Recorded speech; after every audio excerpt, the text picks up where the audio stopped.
The USS Defender cut through the Persian Gulf waters with the quiet confidence of American military might, 90,000 tons of naval supremacy. The afternoon sun beat down on the flight deck where sailors moved with practiced precision amid the scream of jet engines. Every motion choreographed, every position calculated, until it wasn't. The first missile streaked across the cloudless sky, a Russian-caliber P-800 Onyx, leaving a trail of white vapor as it bore down on the destroyer. Alarms wailed across the deck. Men scrambled for defensive positions. Incoming bearing 035. The tactical officer's voice cracked over the comm system. Aegis Defense System Failure Manual Override. Itadum. In the weapons control room, Captain James Mitchell froze. The ship's state-of-the-art defense grid flashed red across 6 monitors. His weapons officers hammered at keyboards, desperation evident in their movements. "Sir, targeting systems, non-responsive," Lieutenant Parker shouted. 30 seconds to impact. The ship would be crippled. Hundreds would die. A figure moved silently across the room, a woman in standard-issue work utilities, unremarkable, except for the quiet efficiency of her movements. She was a shadow among the panicked crew, someone whose presence registered only as an obstruction to be avoided. Without a word, she slipped behind the main weapons console, shouldering aside a young ensign. Her fingers flew across the keyboard with practiced precision, bypassing security protocols that should have taken authorization codes and senior officer clearance. The screens flickered, then stabilized. "What the hell are you, us?" Mitchell began.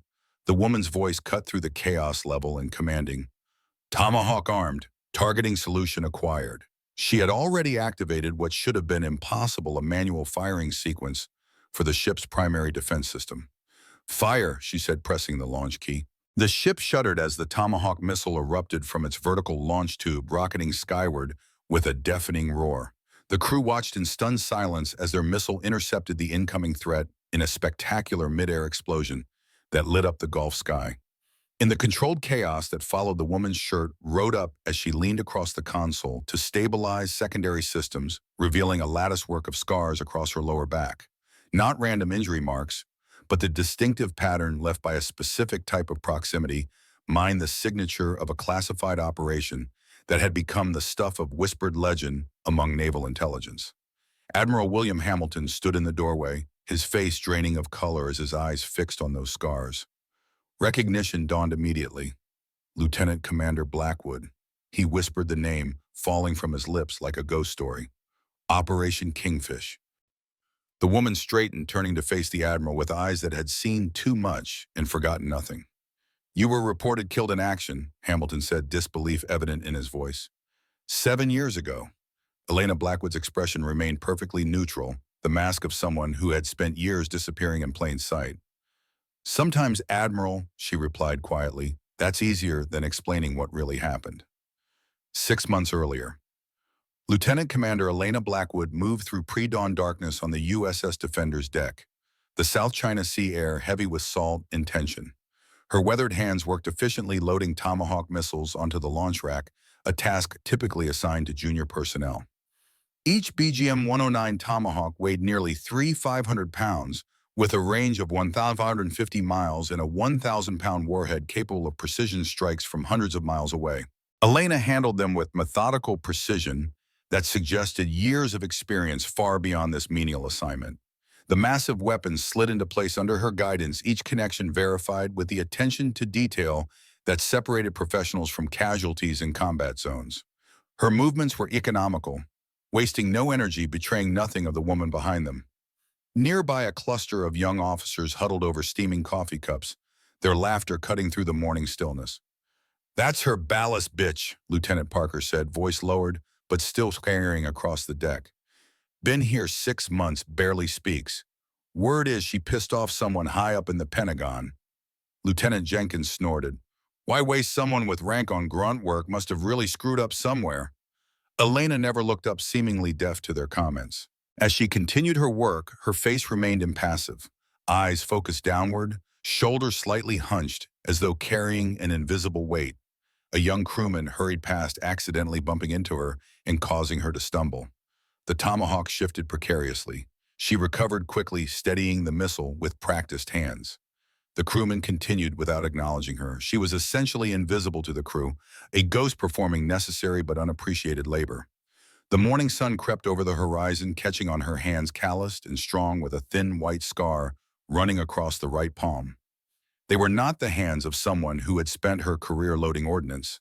As dawn broke over the horizon, casting long shadows across the destroyer, Elena returned to her quarters Spartan and impersonal, with a single frame photo turned face down on the small metal desk. A locked footlocker sat untouched under her bunk, a thin layer of dust, suggesting it had not been opened since her arrival. Her uniform jacket hung precisely on a hook, three service ribbons partially hidden in shadow, their colors muted in the dim light. She sat on the edge of her bunk, removed her work gloves, and examined her calloused hands. For a brief moment, something flickered behind her eyes, a glimpse of someone else, someone who had once commanded respect rather than indifference. Then it was gone, replaced by the carefully neutral expression she had perfected over the past 6 months. The ship's intercom crackled.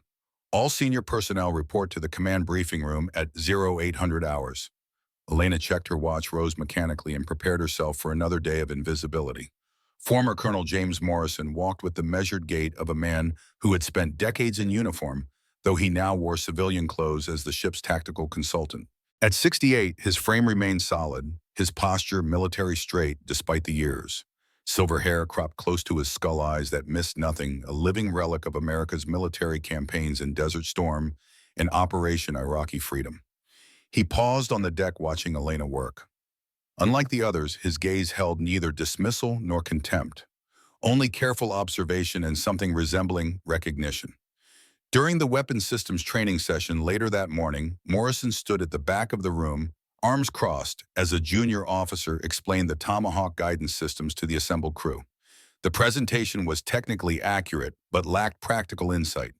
In a combat scenario, the young ensign explained, the targeting system requires 3 minutes for full calibration before deployment.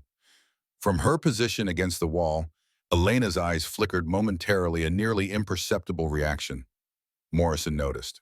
When the ensign asked for questions, silence filled the room until Elena spoke, her voice quiet but clear. The Block 4 Tomahawk can actually bypass full calibration in emergency situations, she said.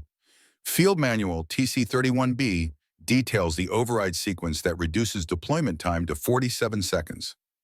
The room fell silent. All eyes turned to the woman most had never heard speak before. The ensign fumbled through his notes. I don't see that in the standard protocols. She's right, Morrison interjected, stepping forward. It's in the classified supplement. His eyes met Elena's across the room. Good catch, Lieutenant Commander. Later, as the crew dispersed, Morrison approached Elena in the corridor. That's specialized knowledge, he said casually, not something most ordnance officers would know. Elena's posture stiffened slightly. Just following procedure manuals, sir. Morrison studied her face. Funny thing about memories, sometimes they surface at the wrong moment. He paused deliberately. I was at Langley in 2018, April, I believe. Observation Room 3. The color drained from Elena's face, though her expression remained controlled. I don't know what you're talking about, sir, she replied, but her eyes told a different story. Morrison leaned closer. Your secret is safe with me, Commander. Some of us still remember what service really means. He straightened, and some of us know that sometimes the best soldiers are the ones nobody sees. As he walked away, Elena remained frozen in place, the careful facade she had maintained for months, suddenly threatened by a connection to her past she hadn't anticipated. The command briefing room hummed with activity as officers filed in, taking their assigned positions around the tactical display table. Admiral William Hamilton entered, tall and imposing, with silver hair cropped close to his skull. The room snapped to attention. At ease, Hamilton said, his voice carrying natural authority that needed no amplification. Captain Mitchell stood proudly at the Admiral's side as digital maps flickered to life on the main screen, showing their current position and planned route. We are entering a complex tactical environment, Hamilton explained, gesturing to the map where territories claimed by multiple nations overlapped in a web of conflicting colors. Any provocative action could escalate beyond our control. This is a routine exercise on paper, but make no mistake, we are being watched. He tapped a control and a new image appeared, the sleek, predatory silhouette of a Russian Severodvinsk-class submarine. Intelligence reports this beauty has been shadowing our fleet for the past week. The Russians are testing our response patterns. Mitchell nodded gravely. The Defender carries the most advanced weapon systems in the Pacific Fleet. Our response time from threat detection to countermeasure deployment is 90 seconds flat. In the back of the room, Elena attended as the ordnance supervisor standing against the wall, seemingly blending into it. When Mitchell confidently mischaracterized a weapon system's deployment timeframe, her eyes flickered momentarily, a nearly imperceptible reaction. Hamilton's gaze swept the room, pausing briefly as it passed over Elena. Something a flash of recognition quickly suppressed crossed his features before he continued. "Captain Mitchell, I'd like a tour of your missile systems after the briefing," Hamilton said. "I have a particular interest in your Tomahawk capabilities." As the meeting adjourned, officers filed out, returning to their stations with renewed purpose. Morrison watched as Hamilton's eyes followed Elena's departure, the Admiral's expression unreadable. "Interesting briefing," Morrison commented, falling into step beside Hamilton in the corridor. "Standard protocol," Hamilton replied evenly. "That ordnance officer," Morrison said casually. "Blackwood seems to know her systems well." Hamilton's stride faltered almost imperceptibly. "Just doing her job, I imagine." "Funny thing about jobs," Morrison continued. "Sometimes people end up in ones that don't match their qualifications." He paused. "Berlin, 1989. You were there, weren't you, Admiral, during the fall of the wall?" Hamilton's eyes narrowed. "Ancient history, Colonel." "History has a way of repeating itself," Morrison replied, his voice dropping. "Especially the parts we try to bury." Hamilton stopped, turning to face the older man. "Some things are better left buried, Morrison, for everyone's sake." The Admiral's tone carried a warning. "Keep your observations to yourself." As Hamilton walked away, Morrison's weathered face settled into grim determination. He'd recognized something in Elena Blackwood from the moment he'd seen her board the ship 6 months ago. The bearing of a commander trapped in the body of a subordinate, the careful movements of someone accustomed to being watched. And now Hamilton's reaction confirmed his suspicions. Whatever game was being played on the USS Defender, the pieces were far more valuable than anyone was admitting. Lieutenant Brian Hawkins moved through the ship's data center with the focused intensity that had earned him the position of intelligence officer, despite his relative youth. His fingers flew across the keyboard, accessing personnel files that should have been restricted. Blackwood Elena M. Lieutenant Commander, current assignment Ordnance. Supervisor U.S. Defender. Previous assignment Weapons Specialist U.S. Artemis. Hawkins frowned. The USS Artemis had been involved in a classified incident near the Strait of Hormuz 3 years ago, something that had never been fully explained in official channels. He dug deeper, but the file contained only the most basic information, with large sections redacted or simply missing. His search for more information on the Artemis incident yielded little beyond the official statement, a training exercise gone wrong resulting in multiple casualties. The details were classified beyond his clearance level. Later that day, Hawkins approached Morrison in the officer's mess. "Colonel, what do you know about Operation Kingfish?" he asked quietly. Morrison's fork paused halfway to his mouth. He set it down carefully. "Where did you hear that name?" "Just something I came across in some old files." Hawkins lied smoothly. Morrison studied the younger man. Kingfish wasn't an operation. It was a call sign. He leaned forward. During the late Reagan years, there was a program called Ghost Team Special Units, designed to counter KGB operations without official acknowledgement. If they succeeded, they didn't exist. If they failed, he shrugged, they still didn't exist. And Kingfish, a ghost among ghosts, team leader with an almost supernatural ability to predict enemy movements. Morrison's eyes grew distant. There were stories of covert extraction in Berlin and impossible rescue in Beirut. Always the same pattern, against orders, against odds, always successful. What happened to this Kingfish? Morrison's expression darkened. Official record says killed in action during a failed operation. But you know what they say about ghosts, sometimes they don't know they're dead. As Hawkins walked away, Morrison watched him thoughtfully. The young intelligence officer was asking dangerous questions. Questions that could unravel carefully constructed narratives and potentially put Elena Blackwood in the crosshairs of people who had gone to great lengths to bury her past. In the weapons control room, Elena recalibrated missile tracking systems. Her hands moved with expertise far beyond her supposed role in putting command sequences with the speed and confidence of someone who had done this hundreds of times before. Through the narrow window, she spotted a foreign vessel appearing on the horizon too close for comfort, its silhouette distinctive against the darkening sky. She recognized it instantly, a Russian Udaloy-class destroyer modified with the latest electronic warfare systems. She noticed it before the bridge did, her body tensing instinctively as she recognized the vessel class and its capabilities. Without thinking, she reached for the communication panel, then stopped herself, hand hovering over the alert button. This was not her place anymore. She was ordnance crew, nothing more. Reporting tactical observations would raise questions about how she recognized a military vessel at this distance, how she knew its capabilities without consulting reference materials. She lowered her hand and instead completed her assigned tasks, methodically checking each missile statuses before logging the information and preparing to return to the deck.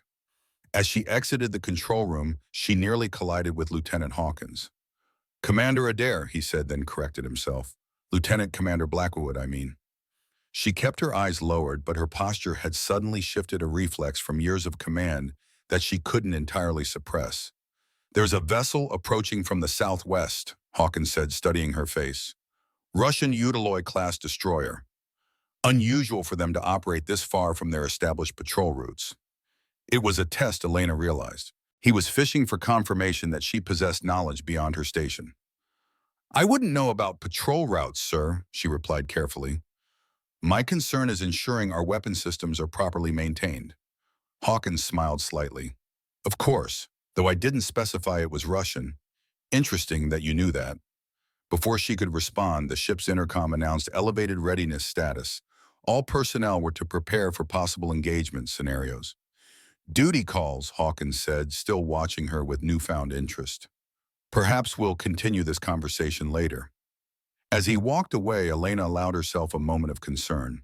Lieutenant Hawkins was dangerously perceptive.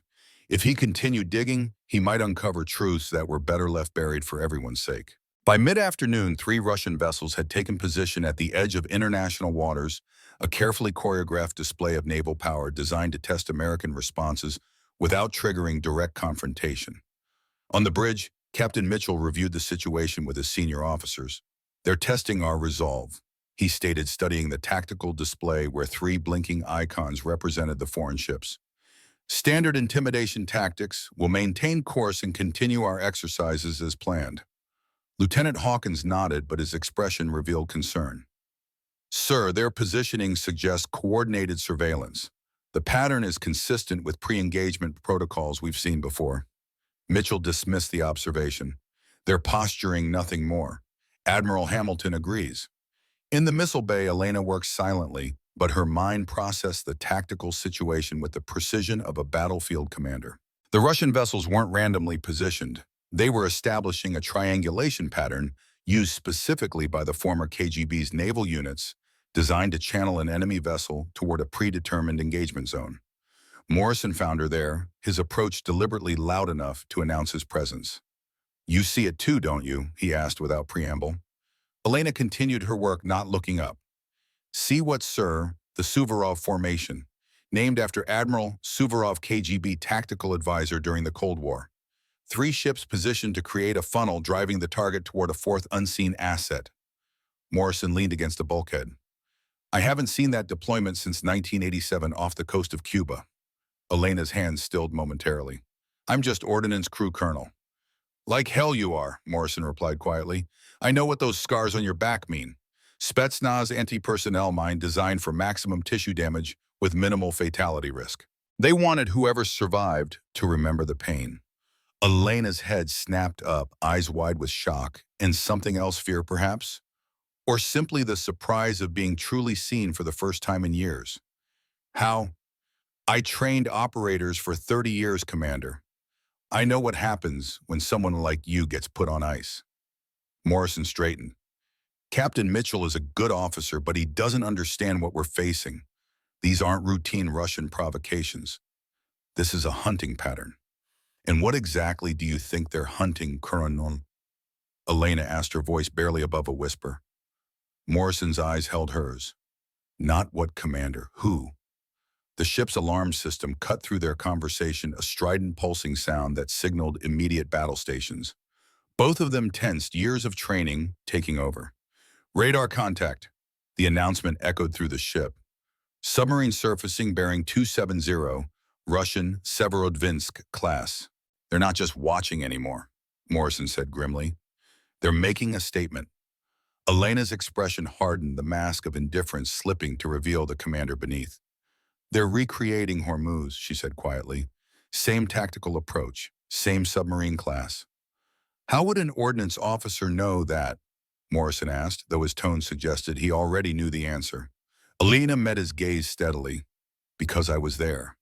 The tension aboard the USS Defender ratcheted higher as the submarine's conning tower broke the surface water, cascading off its black hull. On the bridge, officers monitored communications, while Captain Mitchell received a secure transmission from Fleet Command. They're jamming our long-range comms, the communications officer reported. Satellite uplink is degraded. We're on our own, sir. Maintain defensive posture, Mitchell ordered. No provocative actions. In the weapons bay, Elena worked frantically to repair a sudden malfunction in the missile loading system, a critical failure that couldn't be coincidental. Her hands moved with practiced urgency, bypassing damaged circuits and rerouting control systems. The hatch opened and Admiral Hamilton entered with Captain Mitchell, their conversation halting abruptly as they noticed her presence. Status report, Mitchell demanded. Almost there, sir, Elena replied, voice strained as she wrestled with a stubborn coupling. Primary launch system compromised, but I can get secondary control online in 3 minutes. As she leaned across the housing to reach a recessed circuit board, her uniform shirt rode up, revealing the latticework of scars across her lower back, distinctive marks that told a story no personnel file ever would. Admiral Hamilton froze color, draining from his face as his eyes fixed on the scarring. Everyone out, he ordered suddenly. Captain Mitchell and I need the room. The technicians filed out, leaving only Elena Hamilton and a confused Mitchell. Sir, Mitchell began. Those scars, Hamilton said quietly, his voice barely audible over the ship's machinery. Operation Kingfish. Elena straightened slowly, wiping grease from her hands with mechanical precision before turning to face them. Gone was the subservient posture, the downcast eyes. She stood at her full height, shoulders square, chin lifted, transformation complete in an instant. Hello, Admiral, she said. Her voice changed, too clear, commanding, no longer muted. You were reported killed in action, Hamilton said, disbelief evident in his tone. Easier than explaining what happened, she replied quietly, for everyone involved. Captain Mitchell looked, bewildered eyes darting between the Admiral and the woman he had barely noticed for 6 months. Sir, I don't understand. Hamilton's demeanor transformed. The stern military man softened, emotion breaking through his professional exterior. Slowly, deliberately, he raised his hand in a formal salute. Captain Mitchell, he said, voice gaining strength, you have Commander Elena Blackwood on your ship. 7 years ago, she commanded a covert extraction mission in the Strait of Hormuz. When their position was compromised, she used herself as bait to draw enemy fire away from 38 hostages and 14 wounded personnel. Mitchell's eyes widened as Hamilton continued. Her tactical deception enabled the rescue craft to escape. He paused, swallowing hard. The mission remains classified, but the 38 civilians she saved included my daughter. Elena remained stone-faced, her eyes revealing nothing, though something flickered behind them, a shadow of memories better left buried. The Joint Chiefs buried her record after her rescue because her methods violated protocol but saved everyone. They offered her a quiet discharge. She refused, said if she couldn't command, she would serve however she could.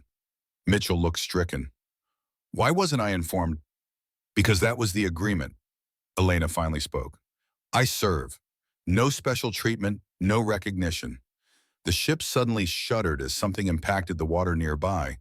The unmistakable sound of a warning shot, a missile deliberately fired to land short of the vessel. Bridge to Admiral Hamilton, the intercom crackled. Multiple vessels approaching rapidly from the east. Russian communications requesting immediate response.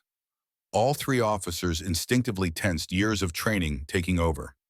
Mitchell moved immediately toward the exit but paused, looking back at Elena with new eyes, truly seeing her for the first time.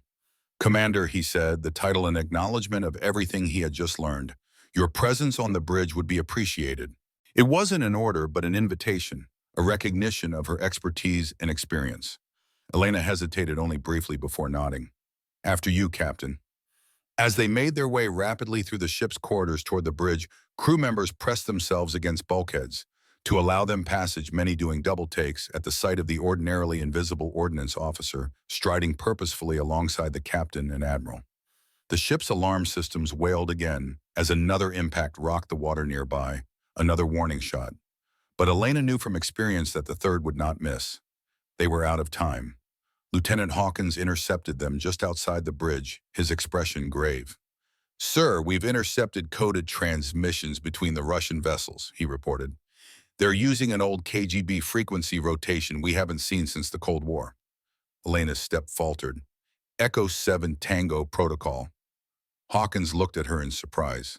"Yes. How did you—" "No time," she cut him off, turning to Hamilton.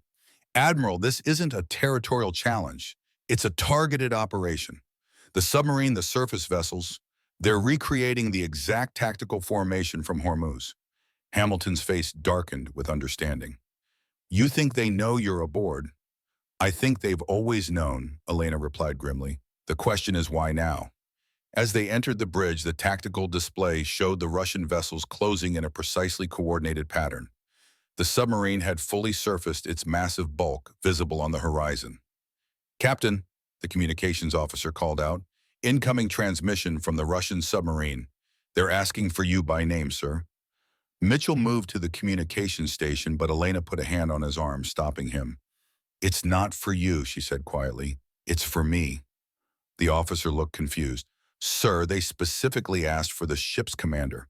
"Play it," Hamilton ordered. The speaker crackled and a heavily accented voice filled the bridge. "USS Defender, this is Captain Petrov of the Russian Federation Navy. We wish to speak with your real commander." A pause. "We wish to speak with Kingfish." The bridge fell silent, all eyes turning to Elena. Her face had gone pale, but her posture remained rigid, controlled. "Petrov," she whispered, the name falling from her lips like a curse. "He was the interrogation specialist. 11 months. Understanding dawned on Mitchell's voice. This woman had endured 11 months of captivity at the hands of the man now controlling the submarine off their starboard bow. "What do they want?" Mitchell asked. "Me," Elena replied simply. "They've always wanted me, or rather what they think I know." Hamilton stepped forward. "Captain Mitchell, as of this moment, Lieutenant Commander Blackwood is reinstated to full tactical command authority on my direct order." Mitchell nodded, then turned to Elena. "Commander, the bridge is yours." As Elena moved to the tactical station, the crew watched in stunned silence as the woman they had dismissed for months took command with the natural authority of someone born to lead. "Weapons status," she ordered, her voice clear and commanding. "Primary missile defense compromised," the tactical officer reported. "Secondary systems online but degraded. Targeting capability at 60%. Elena's fingers flew across the console, inputting commands that bypassed standard protocols. Rerouting targeting through auxiliary systems, bringing countermeasures online. On the main screen, the Russian vessels continued their approach. The submarine launched a signal flare, a brilliant red starburst against the darkening sky. "Their final warning," Elena explained. "Next will be a live missile." She straightened, facing Mitchell and Hamilton. "I need to respond to Petrov. He's following a specific engagement protocol from the old KGB playbook. If I don't answer, he'll interpret it as a refusal to negotiate." "What will you tell him?" Hamilton asked. Elena's eyes hardened. "The truth, that Kingfish died 7 years ago in the Strait of Hormuz." She paused. "But Commander Blackwood is very much alive." As she reached for the communication system, another alarm blared. "Missile launch detected from the Russian submarine. Impact in 45 seconds, the radar operator shouted. Elena's training took over instantly. "Evasive maneuvers, heading 090. Prepare countermeasures." The ship lurched as it began a hard turn away from the incoming threat. "Missile is tracking," the tactical officer reported. "It's locked on our emissions signature." "Shut down main radar," Elena ordered. "Switch to passive systems only." The bridge darkened as primary systems went offline, emergency lighting, casting harsh shadows across tense faces. 30 seconds to impact. Elena moved to the weapons console, hands flying across the controls with practiced precision, preparing manual launch sequence for SM-3 Interceptor. That system's offline, the weapons officer protested. Not anymore, Elena replied, her fingers dancing across the keyboard as she implemented bypasses and overrides that shouldn't have been possible without engineering support. The screen flickered, then stabilized, showing a targeting solution. 20 seconds. Launching countermeasures, Elena announced calmly, pressing the firing control. The ship shuddered as the interceptor missile erupted from its launch tube, racing toward the incoming threat. Tracking both missiles, the radar officer reported. Intercept in 10, 9, 8. The bridge crew held their collective breath. 3, 2, 1. A brilliant flash illuminated the horizon as the interceptor collided with the Russian missile, the explosion sending a shockwave across the water that rocked the destroyer. Direct hit, the tactical officer confirmed. Threat neutralized. A moment of stunned silence fell over the bridge, broken only by the steady beep of radar systems tracking the Russian vessels. They're maintaining position, Hawkins reported. No additional launches detected. Elena turned to face Mitchell and Hamilton, her expression grim. That was a demonstration, not an attack. If they wanted to hit us, they would have launched multiple missiles from different vectors. What do they want? Mitchell asked again. Elena's eyes met Hamilton's at a silent communication passing between them. They want what they have always wanted, Whipton. Information I obtained during Operation Kingfish, information they believe I passed to the CIA after my escape.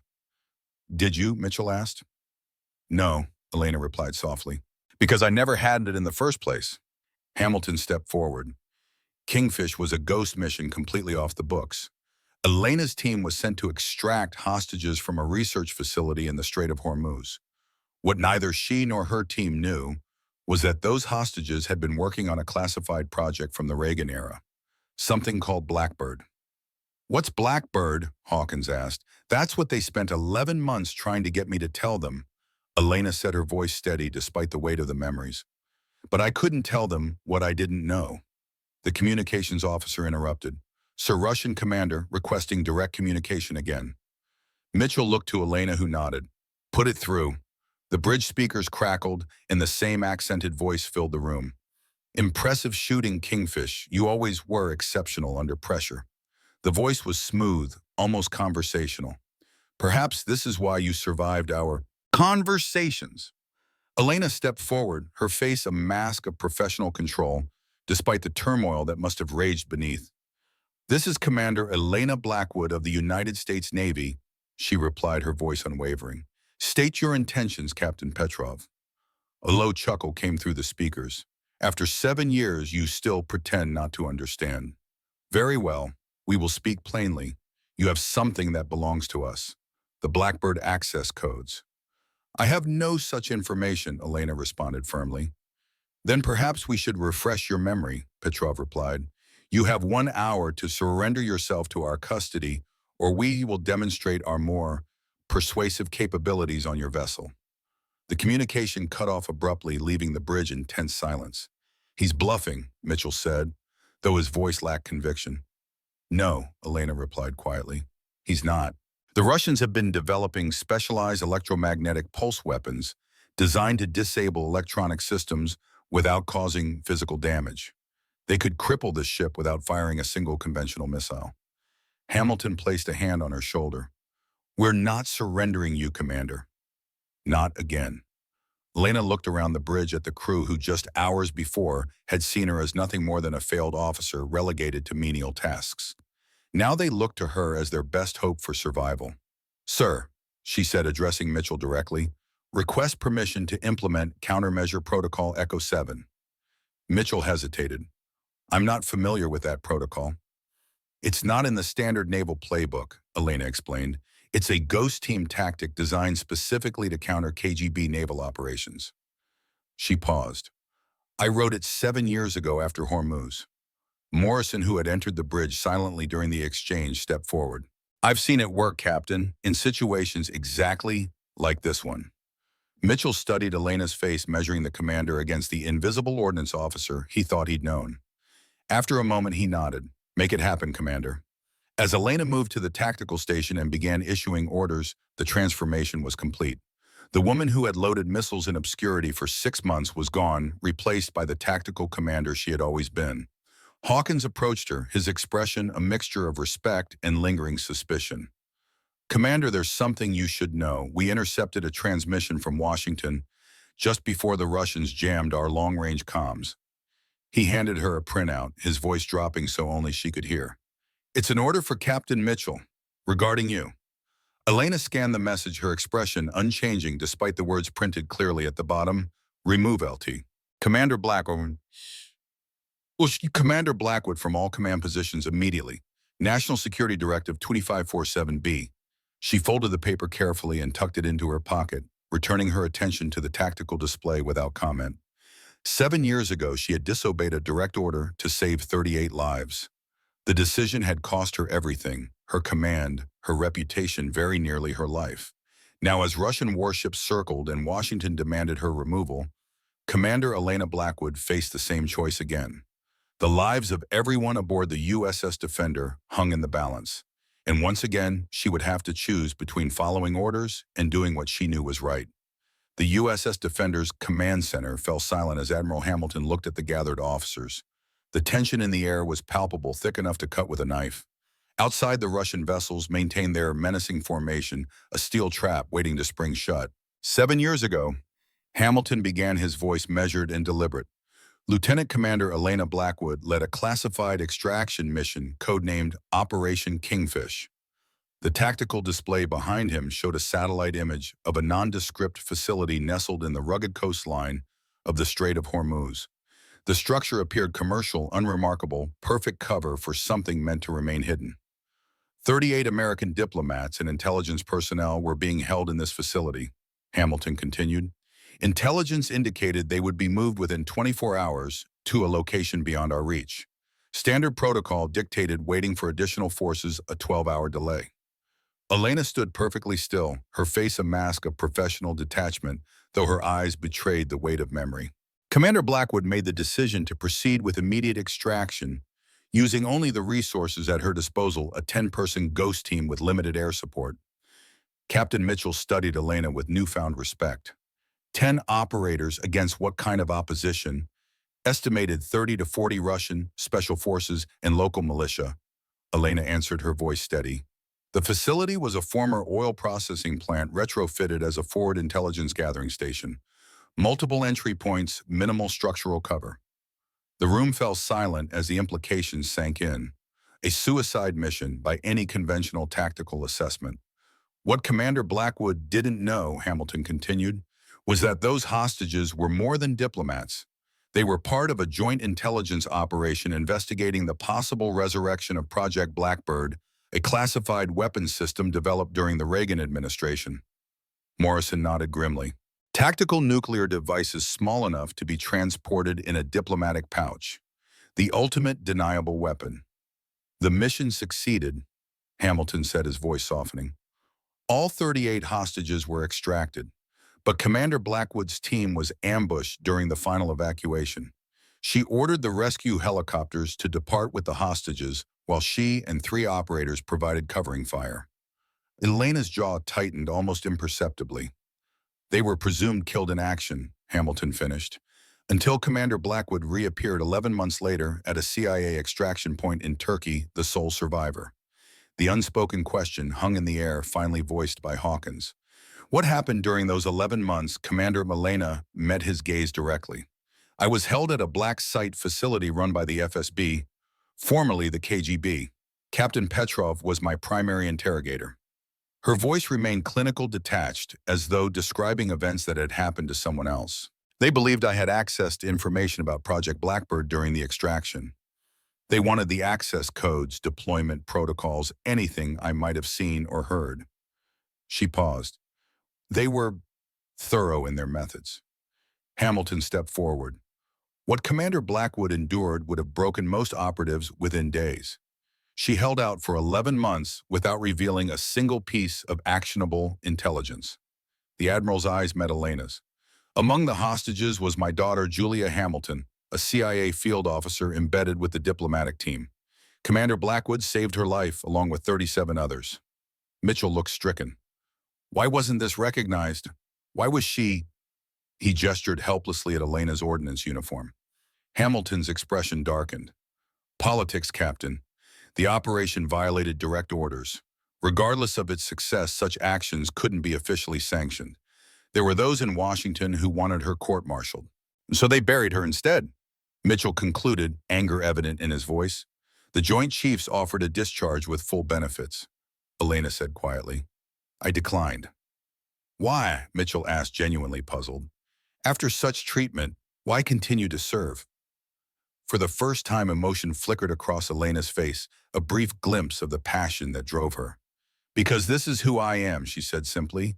If I couldn't serve as a commander, I would serve in whatever capacity was permitted. The ship's intercom interrupted the moment. Bridge to Captain Mitchell. Russian vessels are changing formation. Request your presence immediately, sir. Come with me, Commander, Mitchell said to Elena. No longer a request, but an acknowledgement of her rightful place. Let's see what Petrov is planning. On the bridge, the tactical display showed the Russian vessels shifting position, spreading out to maintain visual contact with the USS Defender from multiple angles. They're channeling us, Elena said, immediately studying the pattern, creating a corridor that forces us either toward their territorial waters or into this navigational choke point. Her finger traced across the screen. Classic Suvorov maneuver. Mitchell frowned. How can you be certain?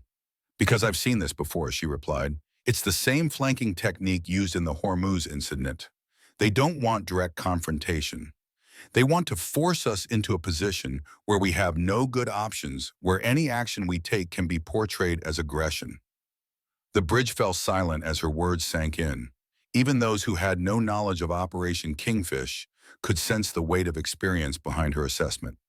Mitchell studied the display again, seeing it now through the lens of her explanation. The pattern became clear, a subtle but deliberate manipulation of their available navigation options.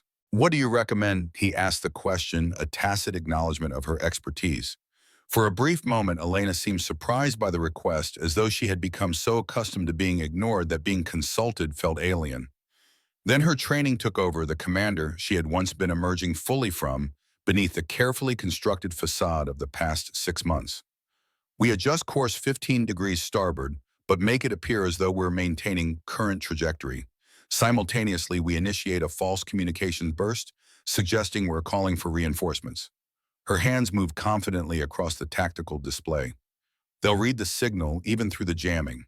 Then we deploy passive sonar buoys here and here, creating the impression we're establishing a defensive perimeter. She looked up, meeting Mitchell's eyes directly. They believe they have the advantage because they think we don't see their strategy. We turn that against them. Mitchell considered her proposal. It was unorthodox, deceptive, rather than directly confrontational, but it addressed the true nature of the threat they faced. After a moment, he nodded. Make it happen, he ordered. The bridge erupted into coordinated activity as Mitchell relayed the plan to his officers. Elena stepped back, watching as her strategy was implemented, her expression betraying nothing of what she must be feeling at this unexpected return to the role she had thought forever lost to her. Admiral Hamilton moved to stand beside her, speaking quietly so only she could hear. You never stopped being a commander, did you? Even loading missiles in obscurity, you were still analyzing, strategizing, preparing. She met his gaze steadily. Some things become part of who you are. They cannot be taken away, only hidden. He nodded, understanding. When this is over, we need to talk about your future. The agreement may have satisfied the Joint Chiefs, but it has deprived the Navy of one of its finest tactical minds. That ends today. Before she could respond, Lieutenant Hawkins called out from his station. Sir, the vessels are altering course. They appear to be reassessing their approach. In the dimly lit confines of the secure communications room, Truman Wallace, the ship's senior intelligence officer, hunched over an encrypted terminal. His fingers moved swiftly across the keyboard, composing a message that would never appear in the official logs. Asset Kingfish compromised. Repeat, Asset Kingfish compromised. Blackbird protocols potentially exposed. Awaiting instructions. He encrypted the message using a classification code that bypassed normal naval communications channels, routing it directly to a special unit within naval intelligence. A unit whose existence was known to only a handful of people outside the Pentagon. The response came almost immediately. Remove Kingfish from command immediately. Contain all information regarding Blackbird. Authorization code, November Echo Delta 47392. Wallace deleted both messages, his weathered face settling into grim determination. 25 years in naval intelligence had taught him that some secrets were worth preserving at any cost, even if that cost was a decorated officer's career or life. He made his way to the bridge, the authorization code memorized, prepared to deliver the directive to Captain Mitchell. What happened after that would depend on how cooperative Commander Blackwood proved to be. The bridge of the USS Defender hummed with renewed purpose as Elena's strategy unfolded. The false communications burst had been transmitted. The passive sonar buoys deployed in a pattern suggesting defensive preparations. Now they waited, every officer intent on their instruments, monitoring the approaching vessels for any change in behavior. "They're slowing," Lieutenant Hawkins reported, his voice calm but edged with tension. "Lead vessel is adjusting course 2 degrees north." Mitchell nodded, eyes fixed on the tactical display. "Continue as planned. Maintain our adjusted heading, but keep the appearance of our original course." Elena stood slightly apart, her posture that of an observer rather than a participant. Yet her presence had subtly altered the dynamics of the bridge. Officers occasionally glanced her way, as though seeking confirmation or approval of their actions. "Second vessel is altering course as well," Hawkins continued. "They appear to be reassessing their approach." Admiral Hamilton, who had remained silent throughout the implementation of Elena's plan, now moved to stand beside Mitchell. "They detected our communication burst," he observed. "As intended," Mitchell confirmed. Commander Blackwood predicted they would interpret it as a call for reinforcements.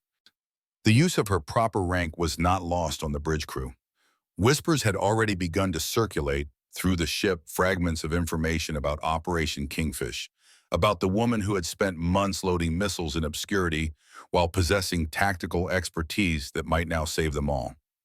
"All 3 vessels are now adjusting course," Hawkins reported. "They're breaking formation, moving to establish a wider perimeter." Elena took a step forward, studying the display intently. "They believe we're aware of their intentions. They're reassessing." For several tense minutes, the bridge remained silent, except for the necessary communications between officers manning their stations. Then gradually the pattern on the tactical display began to change. "Lead vessel is increasing distance," Hawkins said. "Second and third are following suit. They're withdrawing to beyond the 12-mile limit." A collective release of breaths swept through the bridge, not quite relief, but the easing of immediate tension. "They're saving face," Elena explained quietly, "maintaining the fiction that this was merely a routine patrol that happened to cross our path. They won't risk confrontation if they believe reinforcements are en route." Mitchell turned to her, his expression a mixture of respect and lingering disbelief. "Your assessment was accurate in every detail." She acknowledged his words with a slight nod, her demeanor still reserved despite the validation of her expertise. Years of practiced invisibility were not easily discarded. "Stand down from heightened alert," Mitchell ordered. "Maintain standard surveillance protocols. I want hourly reports on the positions of those vessels." As the bridge crew returned to normal operations, the door slid open to admit Commander Wallace. His eyes narrowed slightly at the sight of Elena standing at the tactical station, but he quickly composed his features into professional neutrality. "Captain Mitchell," he said formally. "A word in private, sir. It's a matter of some urgency." Mitchell nodded. "Admiral Hamilton, Commander Blackwood, join us in the briefing room." Wallace's expression tightened. "Sir, this is a classified intelligence matter that requires the input of my tactical executive officer." Mitchell interrupted firmly, using a title that formalized Elena's new position. "And Admiral Hamilton has the highest possible security clearance. They're coming, Commander." Wallace had no choice but to acquiesce, though his rigid posture betrayed his displeasure as the 4 officers made their way to the adjacent briefing room. Once the door closed behind them, Wallace produced a printed directive and placed it on the table. "Captain, I've received direct orders from Naval Intelligence Division regarding Commander Blackwood." He emphasized her rank with subtle distaste. "She is to be removed from all command functions immediately and confined to quarters pending extraction at our next port of call." Mitchell stared at the paper, then at Wallace. "On what grounds?" "National security, sir." Wallace's eyes flickered to Elena. "Commander Blackwood's presence on this vessel represents a significant security breach. The details are classified beyond your need to know." Hamilton stepped forward, his Admiral's insignia catching the light.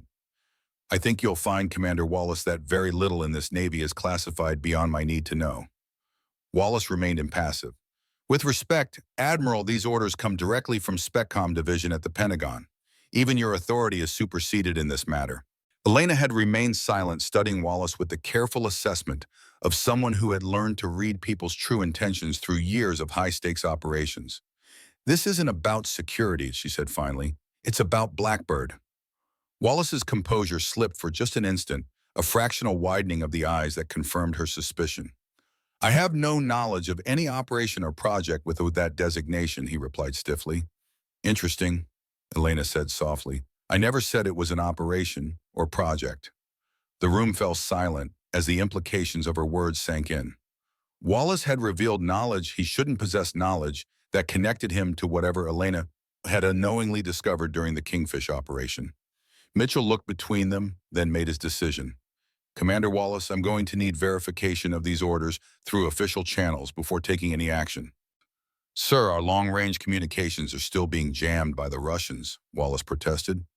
How convenient, Hamilton observed dryly. Then we'll wait until communications are restored, Mitchell replied. Until then, Commander Blackwood remains my tactical executive officer. That will be all, Commander Wallace. Wallace's face flushed with barely contained anger, but he offered a stiff salute before departing. The moment the door closed behind him, Mitchell turned to Elena. What the hell is going on, Commander? What is Blackbird, and why is Wallace so determined to remove you from the equation? Elena exchanged a glance with Hamilton. Blackbird was supposedly decommissioned in '91 at the end of the Cold War. It was a tactical nuclear weapons program designed to place small, untraceable devices in strategic locations worldwide, a doomsday insurance policy. The Joint Chiefs ordered the program terminated and all devices recalled, Hamilton added.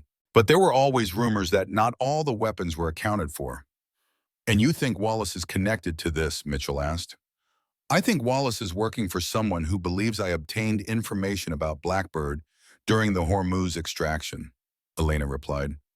Information that could potentially expose a decades-old conspiracy within our own military. The intercom interrupted their conversation. Bridge to Captain Mitchell. The Russian submarine is on the move, sir. Heading directly for our position at flank speed. The three officers exchanged grim looks before rushing back to the bridge. Whatever Wallace's agenda, it would have to wait. The more immediate threat was bearing down on them at 40 knots. Colonel James Morrison found Elena alone in the weapons control room an hour later, recalibrating targeting systems with the focused precision that had become her trademark. They're calling you the Ghost Commander, he said by way of greeting. Word spreads fast on a warship. Elena didn't look up from her work. Ghosts should remain invisible, Colonel. This attention's unwelcome. Morrison closed the door, engaging the privacy lock, an unusual action that finally drew her full attention. There's something you need to know, he said, his voice dropping. Something about Wallace and about Hamilton. Elena's hands stilled on the control panel. I'm listening. I've known about you since Hormuz, Morrison admitted. I was part of the extraction team that pulled you out of Turkey. Half dead, still refusing to talk even to our own people until we provided the proper authentication codes. Surprise registered briefly in her eyes. You weren't on the manifest. Because officially I wasn't there. Morrison leaned closer. I was consulting for a special division within the CIA, a division that had been monitoring Blackbird since its inception. Why are you telling me this now? Because you need to understand what you're really dealing with. Morrison's weathered face was grave. When you rescued those hostages, you unknowingly interrupted a much larger operation. Those weren't just diplomats or intelligence officers. They were the original Blackbird scientists and handlers, people who knew every access code, every deployment location. Elena processed this information with the rapid analysis of a battlefield commander. And the Russians wanted that information. Not the Russians, Morrison corrected, at least not officially. What you encountered was a rogue faction, former KGB officers who had gone private after the Soviet collapse, selling their services to the highest bidder. Petrov, Elena said the name like ash in her mouth. Morrison nodded. Petrov was their interrogation specialist, but he wasn't working for Moscow. He was working for someone much closer to home. The implication hung in the air between them. You're suggesting there's a faction within our own military that wants the Blackbird weapons, Elena said carefully. I'm not suggesting it, Commander. I'm confirming it. Morrison's eyes held hers, and Admiral Hamilton is involved up to his neck. Elena's expression hardened. That's not possible. His daughter was among the hostages. I saved her life. Did you, Morrison asked quietly, did you ever actually see Julia Hamilton during the extraction, ever speak to her directly? The question struck Elena like a physical blow.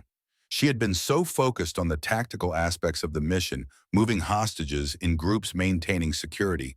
Had she ever specifically identified Julia Hamilton? The extraction was chaotic, she admitted. We moved 38 people under fire. I had visual confirmation of all hostages from the intelligence briefing photos, but you never specifically checked that Julia Hamilton was among them. Morrison finished for her. Because why would you? The mission was a success. All hostages accounted for. Elena's tactical mind raced ahead, connecting dots she had never thought to connect before. You're saying Julia Hamilton wasn't there, that she was never a hostage. I'm saying Julia Hamilton doesn't exist, Morrison corrected. She's a fiction created to give Hamilton a personal stake in the mission, a reason to push for immediate extraction rather than waiting for proper backup. He needed someone on the ground who would act decisively, someone whose judgment wouldn't be clouded by politics or protocol. He needed me, Elena whispered, understanding dawning like a cold sun. He manipulated me into launching an unauthorized extraction. Because he knew you would succeed where others might fail, Morrison confirmed. And in the chaos, no one would notice if certain items or information disappeared, things related to Blackbird. Elena's mind was racing now, reassessing every aspect of the Hormuz operation through this new lens. But why reveal himself now? Why expose his connection to me on this ship? Because whatever he was looking for 7 years ago, he didn't find it, Morrison replied. And he believes you have it or know where it is. The Russians showing up isn't a coincidence, Commander. This is a coordinated operation to extract whatever you supposedly know about Blackbird. The weapons control room suddenly felt too small. The air too thin. Elena had spent 7 years believing she had sacrificed her career to save innocent lives, only to discover she had been a pawn in a game she hadn't even known was being played. Wallace is Hamilton's man, she concluded. Has been for years, Morrison confirmed. Part of a shadow network within naval intelligence dedicated to locating and controlling the remaining Blackbird devices. Elena's training took over, pushing personal feelings aside to focus on the tactical situation. Why are you telling me this? Why not, Morrison's expression softened slightly. Because 7 years ago, I watched you make the right choice when following orders would have been easier. I watched you prioritize human lives over politics. I watched you endure 11 months of hell rather than compromise your principles.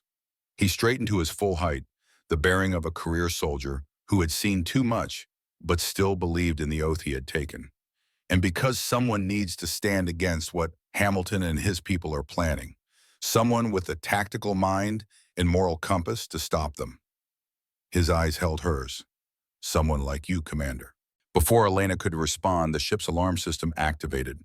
Not the urgent battle station's klaxon, but the steady pulse that indicated incoming communication.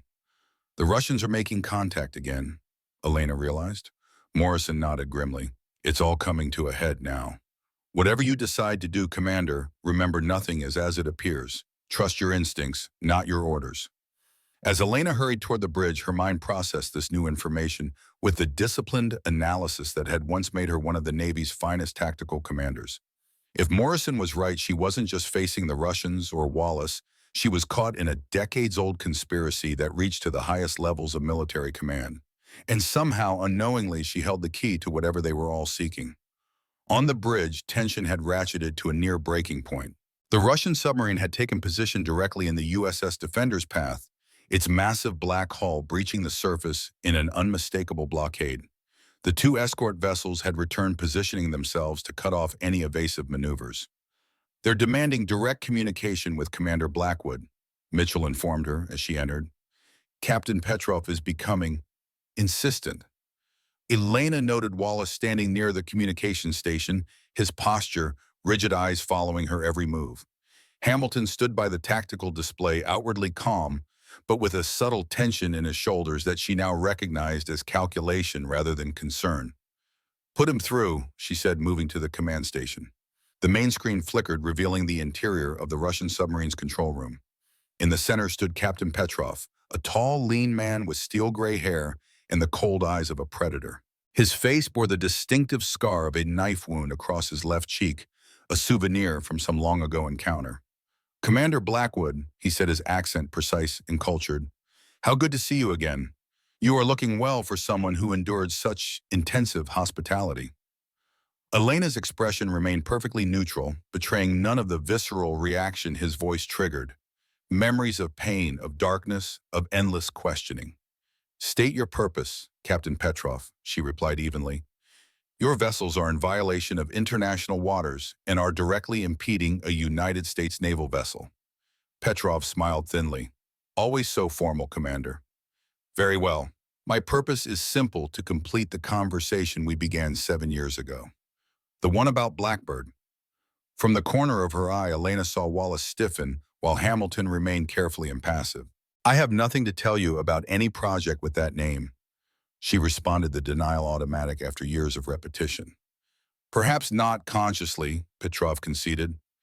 "But we both know the human mind preserves information in many ways, some beyond our conscious access." His smile widened slightly.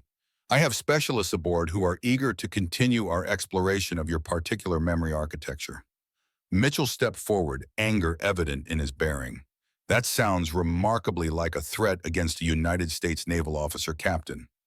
"Merely a professional invitation," Petrov replied smoothly. "Commander Blackwood possesses information vital to Russian national security, information obtained during an illegal incursion into a Russian protected facility." "The facility was on Iranian soil," Elena countered, "and the personnel being held were American citizens under diplomatic protection." "Details," Petrov dismissed with a wave. "What matters is that during your visit you accessed secure terminals containing classified information.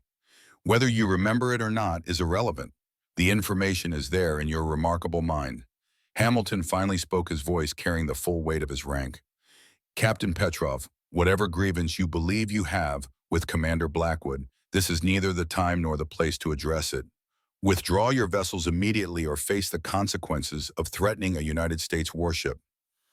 Petrov's eyes shifted to Hamilton, something like amusement flickering across his features. "Admiral Hamilton, how interesting to find you aboard. One might almost suspect coordination." The implication hung in the air, a deadly accusation that caused several bridge officers to glance uncertainly at their admiral. "You have 1 hour to deliver Commander Blackwood to my vessel," Petrov continued, ignoring the rising tension. "After that, we will be forced to take more direct action." His eyes returned to Elena. "1 hour, Commander, for old time's sake." The screen went dark, leaving the bridge in stunned silence. Mitchell was the first to speak. "We're not surrendering anyone to the Russians. Especially not you, Commander." "Of course not," Hamilton agreed quickly, perhaps too quickly. "We need to contact the fleet, request immediate reinforcement." "Communications are still being jammed," Hawkins reported from his station. "We're on our own, sir." Elena studied the tactical display, mind racing through scenarios, calculating odds and outcomes with the precision that had once made her ghost team legendary. "They're bluffing," she said finally. "Petrov knows the political cost of firing on a U.S. warship would be too high. This is psychological warfare, his specialty." "I wouldn't be so certain," Wallace interjected. "Our intelligence suggests the Russians have been testing a new class of electromagnetic pulse weapon capable of disabling our electronics without causing physical damage. They could effectively cripple this ship without firing a conventional shot." Elena noted the precision of his intelligence, too specific, too convenient. Another piece of the puzzle Morrison had outlined. "Commander Wallace is right," Hamilton said, his voice carrying the weight of command. "We can't risk the entire ship. Perhaps there's a third option." He turned to Elena. "A temporary exchange. You go aboard their vessel under strict protocols with continuous communication and a security detail standing by." Mitchell looked stunned. "Admiral, with all due respect, that's completely out of the question. We don't surrender our people. Ever." "It wouldn't be surrender," Hamilton argued. It would be a tactical pause, buying time while we attempt to restore communications with the fleet. But Elena watched this exchange with new understanding. Hamilton wasn't simply making a tactical suggestion, he was maneuvering her exactly where Petrov wanted her, where they both wanted her. Captain Mitchell is right, she said firmly. We don't negotiate with threats, and we certainly don't send American officers into Russian custody. Hamilton's expression hardened slightly. This is a direct order, Commander. Prepare for transfer to the Russian vessel. The bridge fell silent, the standoff between Admiral and Commander creating a tension that crackled like electricity. Mitchell stepped forward. Admiral Hamilton, I must respectfully remind you that as captain of this vessel, the safety of my crew is my primary responsibility. I cannot and will not order Commander Blackwood to surrender to the Russians. This isn't your decision, Captain, Hamilton replied coldly. This is a matter of national security that supersedes normal chain of command. Wallace moved to stand beside Hamilton, his hand resting meaningfully on his sidearm. The gesture was subtle but unmistakable.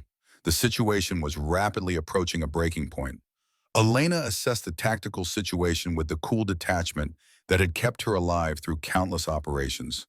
The bridge crew were watching, uncertain where their loyalties should lie in this unprecedented confrontation between their captain and an admiral.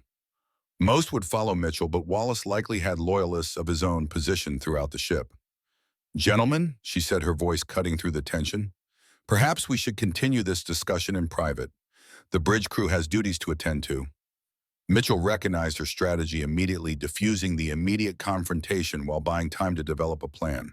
Agreed. Admiral Hamilton, Commander Wallace will resolve this in the briefing room. Lieutenant Hawkins, you have the bridge. As they moved toward the exit, Elena caught Morrison's eye across the room.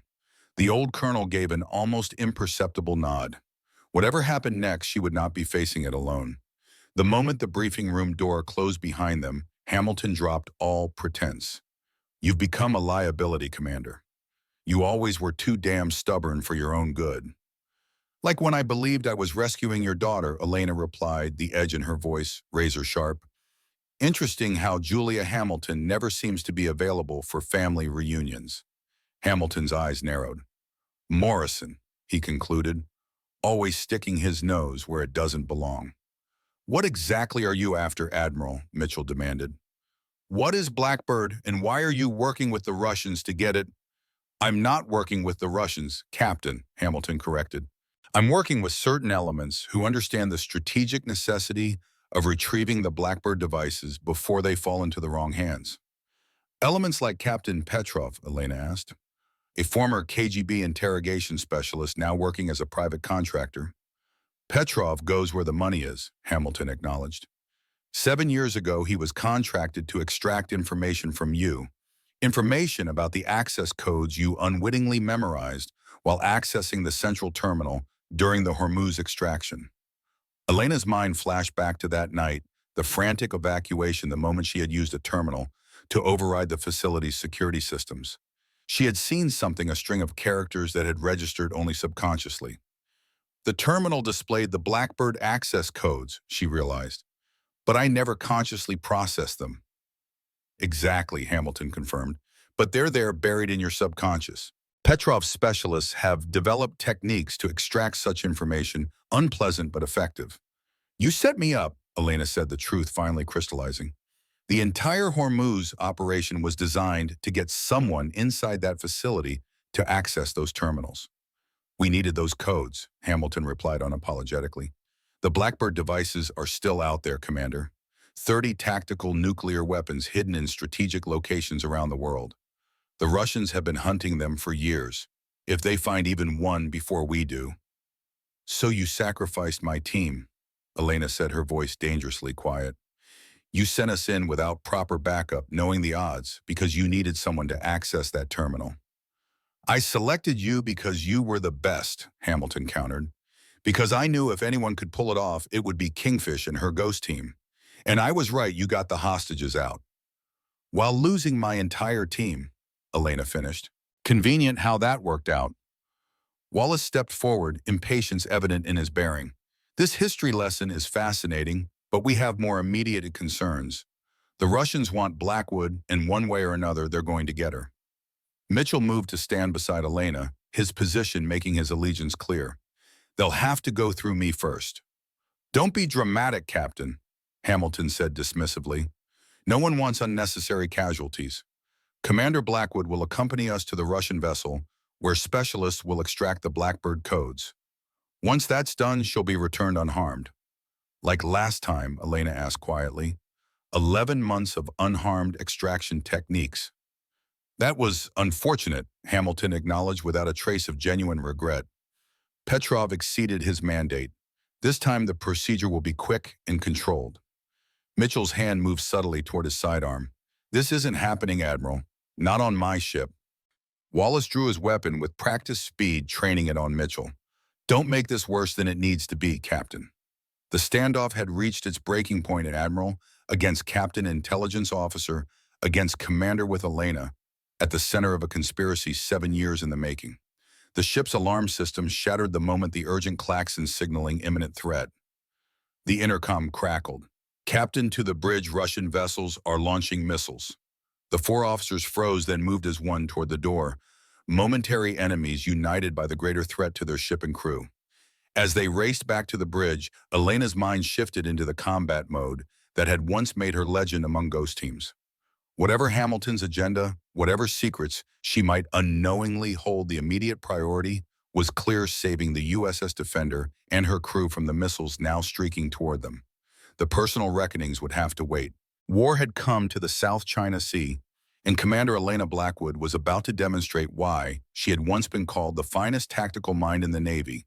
The bridge door slid open, revealing a tactical display awash in red as multiple missile tracks converged on their position. Impact in 60 seconds, Hawkins reported tensely. Aegis defense system still compromised. Elena moved to the weapons console without hesitation, shouldering aside the young officer stationed there. Her fingers flew across the controls, bypassing safety protocols, accessing systems that should have been locked behind multiple authorization codes. Commander Blackwood is relieved of duty, Hamilton announced, his voice carrying across the bridge. This is a direct order. Remove her from that console immediately. The bridge crew hesitated, caught between conflicting authorities as the missile tracks grew ever closer on the tactical display. Mitchell made his decision. Belay that order.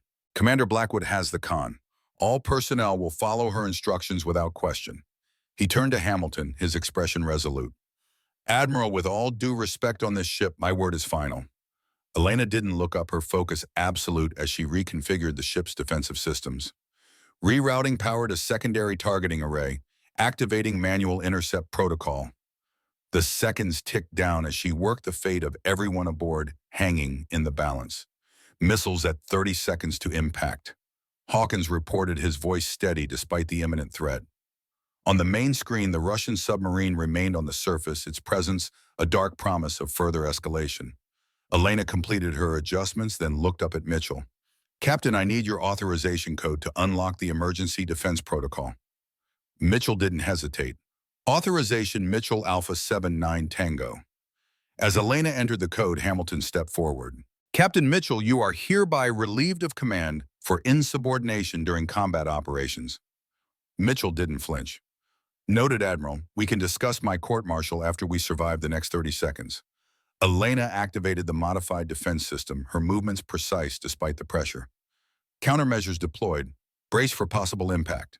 The bridge crew held their collective breath as the tactical display showed their hastily deployed countermeasures racing to intercept the incoming missiles. 10 seconds to impact. Hawkins counted down.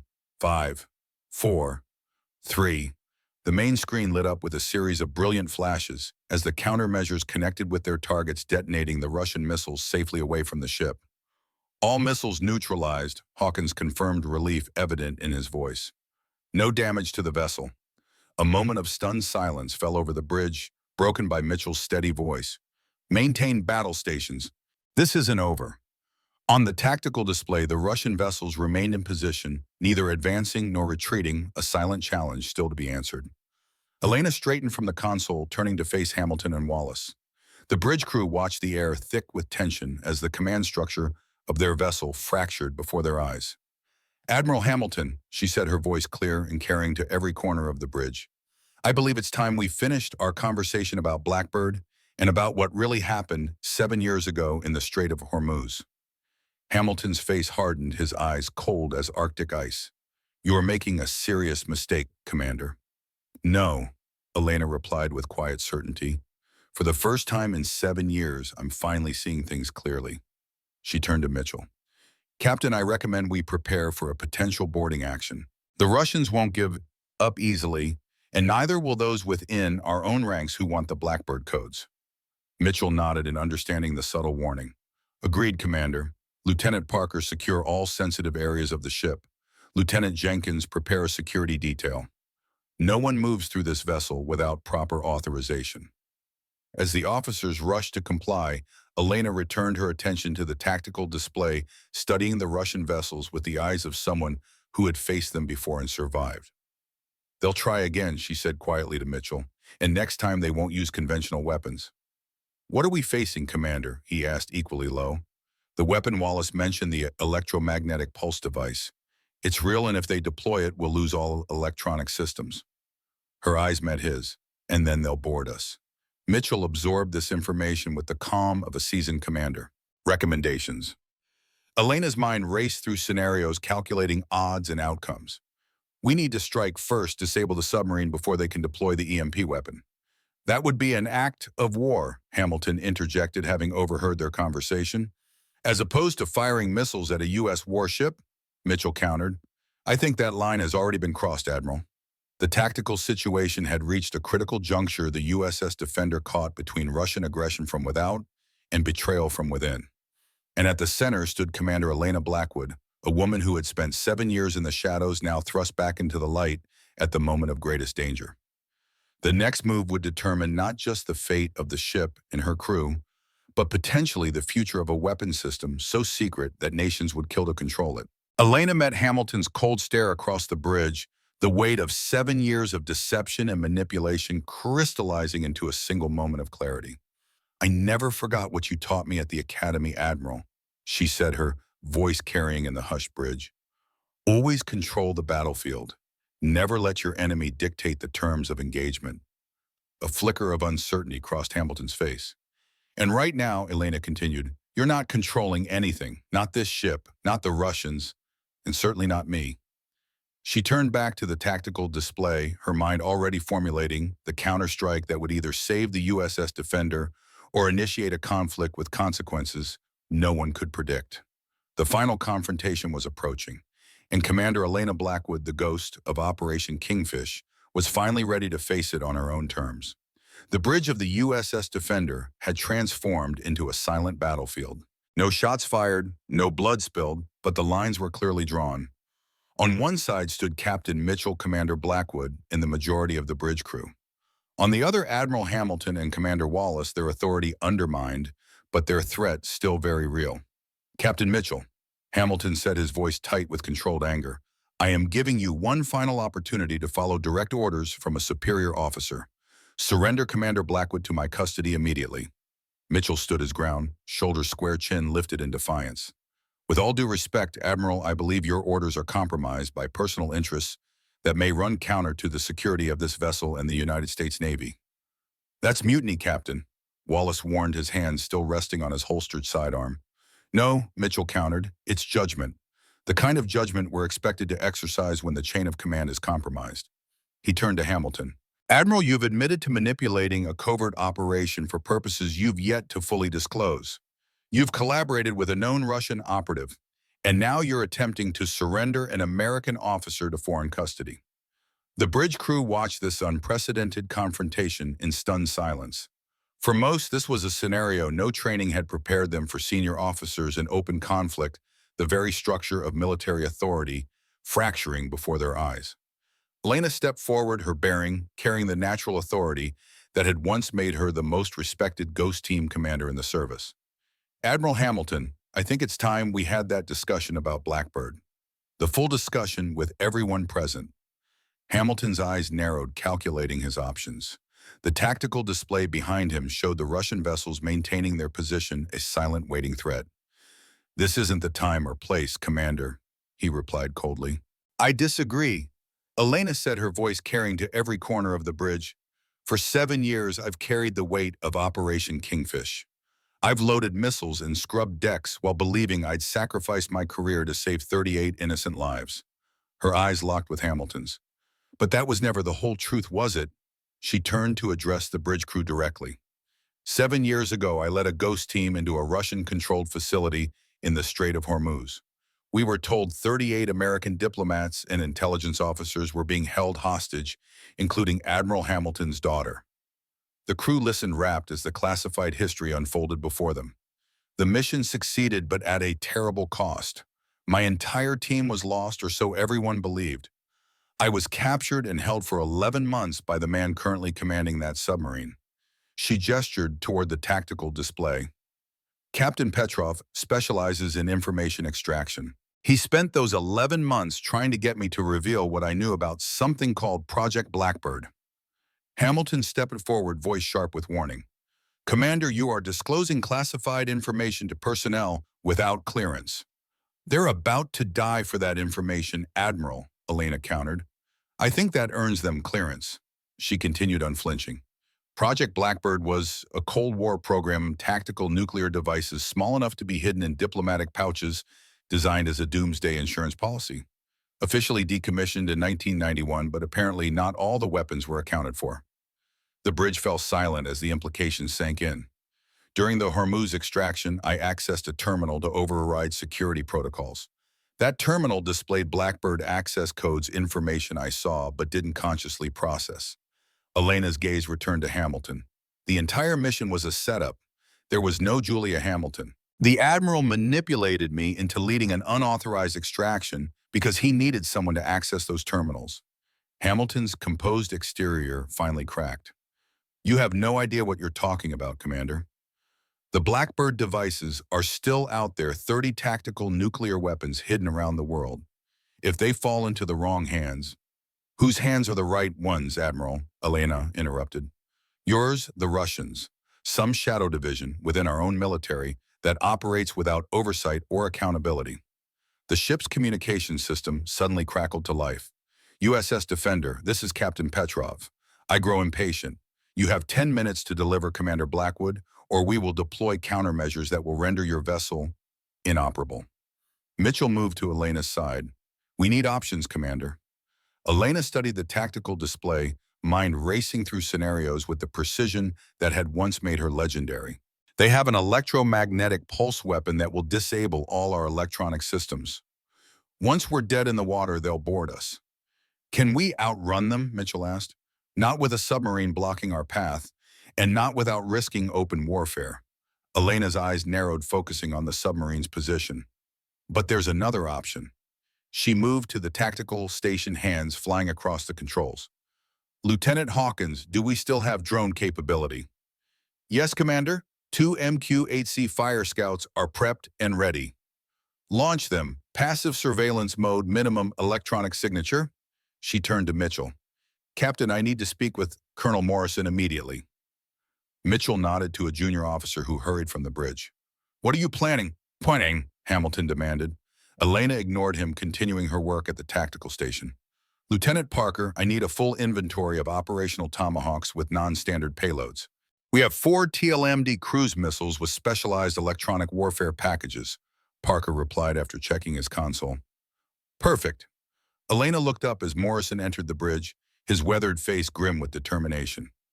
Colonel, you once mentioned a countermeasure to Russian EMP technology, something from your Cold War days. Morrison nodded slowly, understanding dawning in his eyes. Operation Blacklight. It was a countermeasure developed specifically to neutralize Soviet pulse weapons, a focused electromagnetic shield that could be deployed around critical systems. Is it still viable? Elena asked. In theory, the schematics were classified, but Morrison's eyes flickered briefly to Hamilton. Some of us made contingency plans for technologies that were too dangerous to lose. Elena's lips curved in a grim smile. I need those schematics, Colonel, and I need them now. While Morrison worked with the engineering team to implement the Blacklight countermeasures, Elena continued developing her tactical response. The pieces of a plan were coming together, a plan as audacious as any she had executed in her Ghost Team days. They're expecting us to surrender or fight conventionally, she explained to Mitchell, her voice low as they huddled over the tactical display. We'll do neither. Instead, we'll give them exactly what they want, just not in the way they expect. Mitchell studied her face, seeing the tactical genius that had been hidden beneath the facade of a simple ordnance officer. What's your play, Commander? We're going to surrender me, Elena replied, her eyes never leaving the display. But on our terms. In the weapons bay, Elena worked swiftly alongside Morrison and a select team of engineers. They had converted one of the Fire Scout drones into a delivery system for the Blacklight countermeasure, a technological ghost from the Cold War brought back to life through Morrison's detailed memory and Elena's tactical adaptation. This should create a focused electromagnetic field around our critical systems, Morrison explained, making final adjustments to the makeshift device. When they deploy their EMP weapon, our shield will absorb the pulse and redirect it. How confident are you, Xiao? Elena asked, her hands steady as she wired the drone's control systems. Morrison's weathered face creased in a grim smile. About 60%, but that's 60% better odds than we had an hour ago.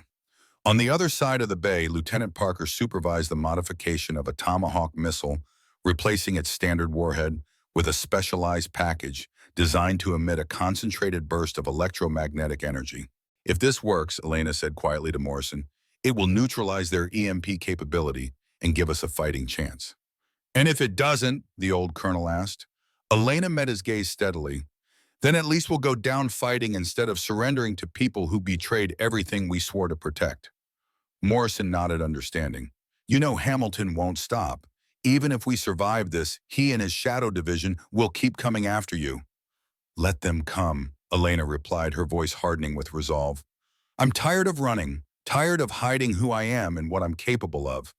The ship's intercom interrupted their conversation. Commander Blackwood to the bridge. The Russians are demanding a response.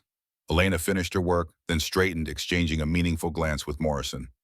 Deploy the countermeasures the moment you detect their EMP signature, she instructed. Everything depends on your timing.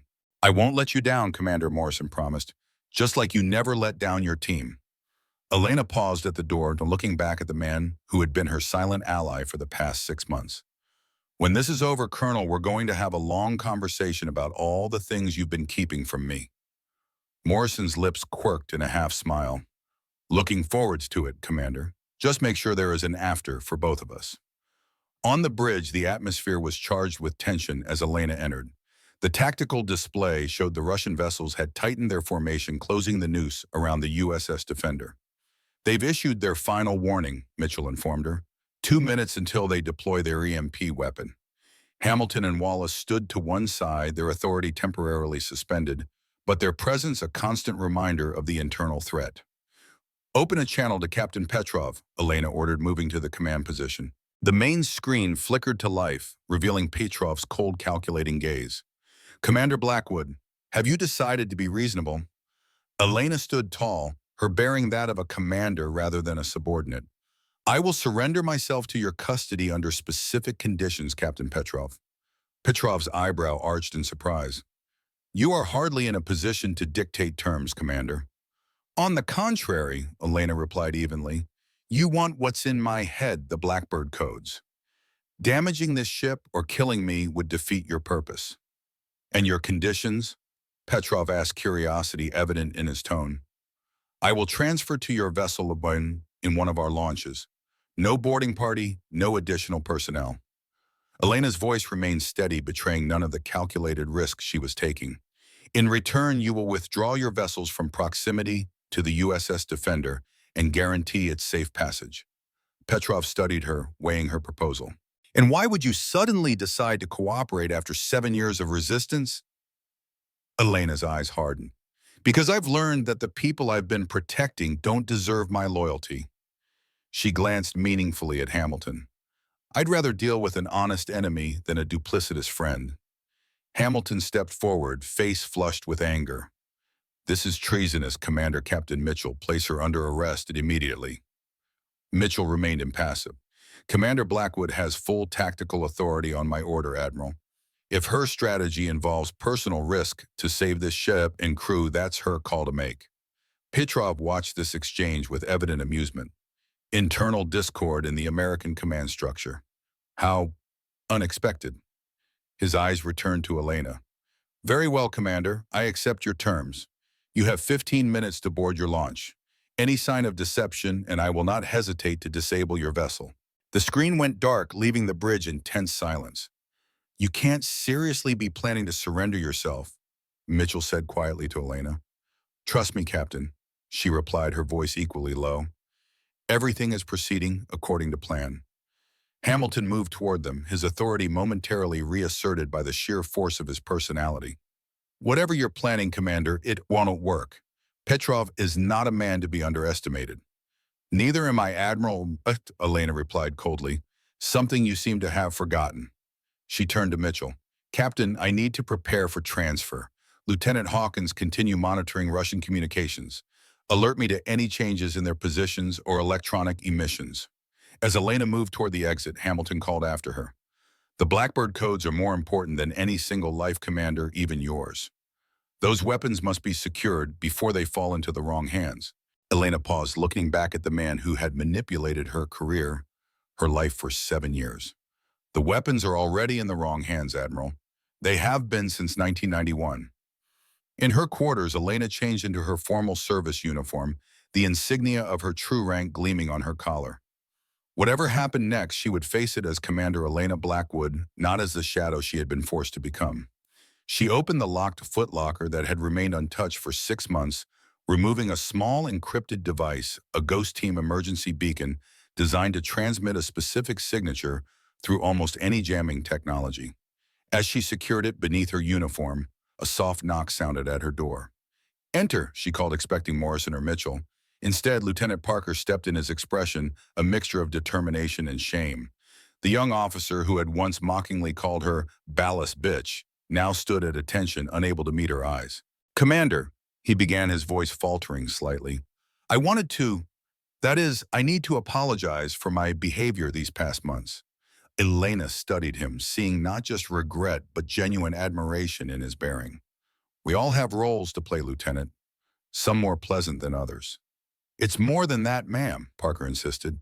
The things I said, the way I treated you, it was unprofessional and disrespectful. I had no idea who you really were. Few people did, Elena replied. That was the point. Parker finally looked up, meeting her gaze directly. The crew is talking, ma'am, about Operation Kingfish, about what you endured, about what you're planning to do now. He straightened his shoulders. I want you to know that we're with you, all of us, whatever you need. Elena felt a weight she hadn't realized she was carrying begin to lift. For 6 months, she had been invisible, ignored, dismissed. Now in the moment of greatest danger, she had found not just respect, but loyalty from the very people who had once looked through her. Thank you, Lieutenant, she said, her voice softening slightly. That means more than you know. Parker nodded, then hesitated. There's something else, ma'am, something I think you should know. He lowered his voice. Commander Wallace has been gathering loyal officers, people who believe Admiral Hamilton's version of events. They're preparing to take control of key systems throughout the ship. Elena absorbed this information with the calm assessment of a battlefield commander. How many? Maybe a dozen, Parker replied. Concentrated in weapons control and communications. Thank you for the warning, Lieutenant. Elena's mind was already adapting her plans to account for this new threat. Return to your station and maintain normal operations, but keep an eye on Wallace's people. Parker saluted crisply. Aye, Commander, and good luck. After he left, Elena completed her preparations, tucking a small sidearm into an ankle holster, a precaution against the most dire scenarios. She had no illusions about the dangers of what she was about to attempt. Petrov had spent 11 months trying to break her once before. He would not waste this second opportunity. But this time she was not a prisoner caught by surprise. This time she was Kingfish, and she was bringing the fight to him. The launch bay hummed with tense activity as Elena arrived. Captain Mitchell waited beside the small craft that would transport her to the Russian submarine, his expression grim but resolute. The Fire Scout drones are in position, he informed her quietly. Morrison reports the blacklight countermeasures are ready for deployment. Elena nodded, her focus absolute. And the modified Tomahawk, Armed and ready in Tube 3, Mitchell confirmed. Targeting solution locked on the submarine's communications array. Remember, timing is everything, Elena said, her voice low. Wait for my signal before launching the Tomahawk. If we strike too soon, Petrov will know it's a trap. Mitchell studied her face. You're really going through with this? I have to, she replied simply. It's the only way to get close enough to their EMP weapon to neutralize it. And if something goes wrong, Mitchell asked, the concern evident in his tone. Elena's lips curved in a slight smile. Then I'll improvise. It's what ghost teams do best. A commotion at the bay entrance drew their attention. Admiral Hamilton approached, flanked by Commander Wallace and two armed security officers, Wallace's loyalists, judging by their expressions. Captain Mitchell, Hamilton called, his voice carrying the full weight of his authority. This charade has gone far enough. I am resuming direct command of this vessel, effective immediately. Mitchell stood his ground.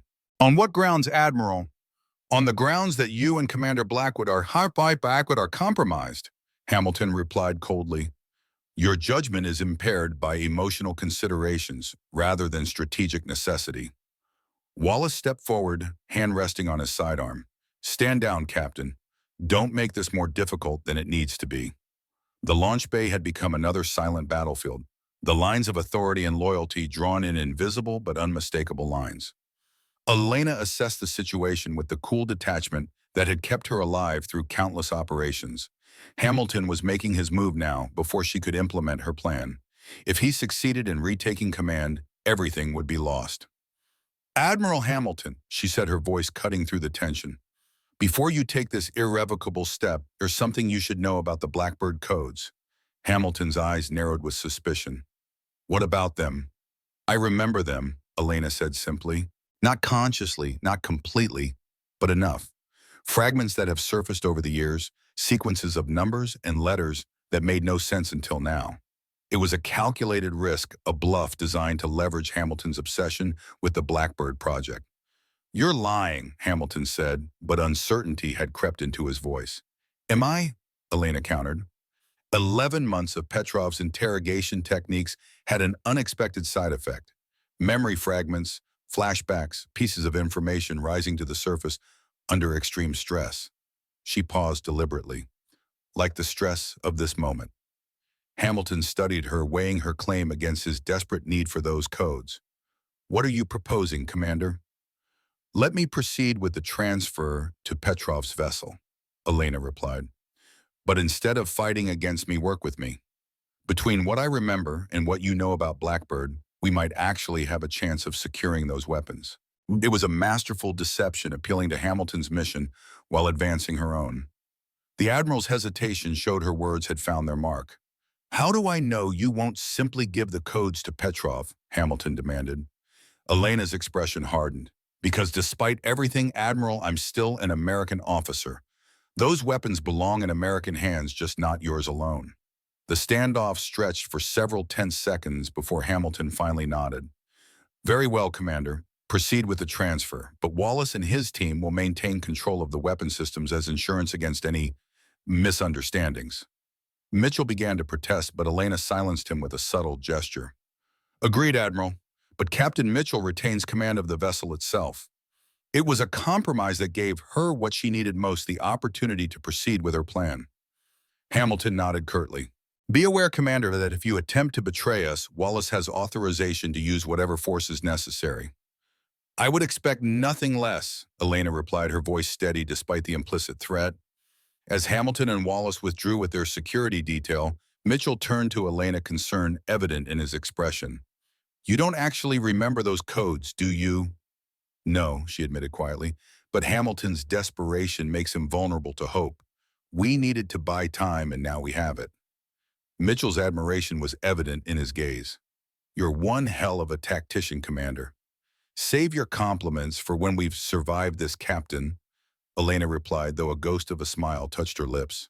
The real battle is just beginning. The small launch cut through the dark waters, carrying Elena toward the looming bulk of the Russian submarine. She sat alone at the controls, her mind focused on the complex sequence of events that would need to unfold with perfect timing if her plan was to succeed. Above, the modified Fire Scout drones maintained their patrol pattern virtually invisible against the night sky. Beneath her uniform, the Ghost Team beacon emitted its silent signature, a signal that would activate the moment it detected the specific electromagnetic frequency of Petrov's EMP weapon. As the launch approached the submarine, a hatch opened in its massive hull. Two Russian sailors appeared gesturing for her to bring the craft alongside a small boarding platform. Elena maneuvered with deliberate precision, bringing the launch to a perfect stop beside the submarine. The moment of truth had arrived. She stepped from the launch onto the platform, immediately flanked by armed Russian sailors who escorted her into the belly of the vessel. The hatch sealed behind her with ominous finality. Inside the submarine's interior was a maze of narrow corridors and cramped compartments filled with the distinctive sounds and smells of a vessel designed for stealth rather than comfort. The sailors led her to what appeared to be a command briefing room where Captain Petrov waited. He stood as she entered, a thin smile playing across his scarred face. "Commander Blackwood, how unexpected to have you as my guest rather than my prisoner this time." Elena met his gaze without flinching. "Let's dispense with the pleasantries, Captain. We both know why I'm here." Petrov gestured to a chair across from him. "Please sit, we have much to discuss." He dismissed the guards with a curt nod, leaving them alone in the small compartment. "Your surrender was quite the surprise," Petrov continued once they were alone. "After 11 months of resistance to suddenly volunteer, it makes one suspicious." "Circumstances change," Elena replied evenly. "So do allegiances." "Ah, yes. You're Admiral Hamilton." Petrov's smile widened slightly. "A most pragmatic man, wouldn't you agree?" Elena maintained her composed exterior while her mind remained hyper-alert, counting down the minutes, analyzing every detail of her surroundings. The submarine systems, the positioning of guards, the most likely location of the EMP weapon. "Hamilton has his own agenda," she said carefully, "one that no longer aligns with mine." "And what is your agenda, Commander?" Petrov asked, genuine curiosity in his voice. Elena met his gaze directly. "Survival, justice, perhaps a bit of vengeance." Petrov laughed, a surprisingly genuine sound. "You Americans always so dramatic. In Russia, we are more pragmatic. Information is simply a commodity to be traded. No need for grand motivations." "Is that what I am to you, a commodity?" Elena asked. "A valuable one," Petrov confirmed. "The information in your mind, the Blackbird access codes, is worth more than gold in certain markets." "And who exactly is your market captain?" Elena pressed, fishing for confirmation of what Morrison had told her. "Because I don't think you're working for the Russian government any more than Hamilton is working for the American one." Petrov studied her with newfound respect. "You've become more perceptive since our last encounter, Commander." "You're right, of course. National allegiances are so limiting. There are private interests with far greater resources and fewer bureaucratic constraints." "The Shadow Division," Elena concluded. "A private military organization with operatives embedded in multiple governments." "Very good." Petrov nodded. "Though we prefer the term Strategic Continuity Group. More professional, less dramatic." The pieces were falling into place, the final confirmation of the conspiracy Morrison had outlined. A private organization with tentacles reaching into the highest levels of multiple governments, seeking control of the most destructive weapons ever developed. "And the Blackbird devices are just the beginning, aren't they?" Elena asked, though she already knew the answer. "They are the key," Petrov corrected. "Cold War relics, yes, but with access codes that unlock something far more valuable: control protocols for next-generation autonomous weapons systems. Systems that can operate without human oversight or intervention." Elena kept him talking, each second bringing her closer to the moment when her plan would activate. "And Hamilton, what's his role in all this?" "Is insurance," Petrov replied simply. "A highly placed American admiral provides certain protections, just as I provide access to Russian military assets when needed." "A perfect arrangement," Elena observed, "until someone like me disrupts it." Petrov's expression hardened slightly. "Yes, well, that disruption ends today." He pressed a button on the table between them. "Dr. Ivanov, please join us. Our guest is ready for the procedure." A side door opened to admit a thin, bespectacled man in a lab coat carrying what appeared to be a specialized medical case. Elena recognized the type of equipment immediately: neurological extraction technology far more advanced than what had been used on her 7 years ago.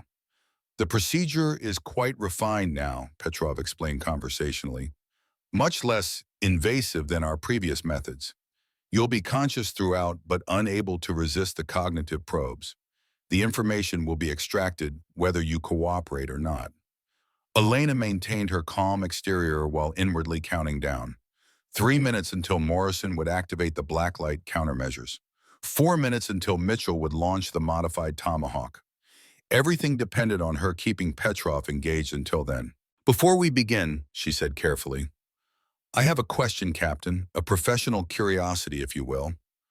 Petrov gestured magnanimously. Your last request as a free mind. I can grant that. The EMP weapon you threatened the defender with, Elena began. Is it the Svarog 7 prototype, the one developed by the GRU's Special Technologies Division? Surprise flickered across Petrov's face before he could suppress it. You are well informed, Commander.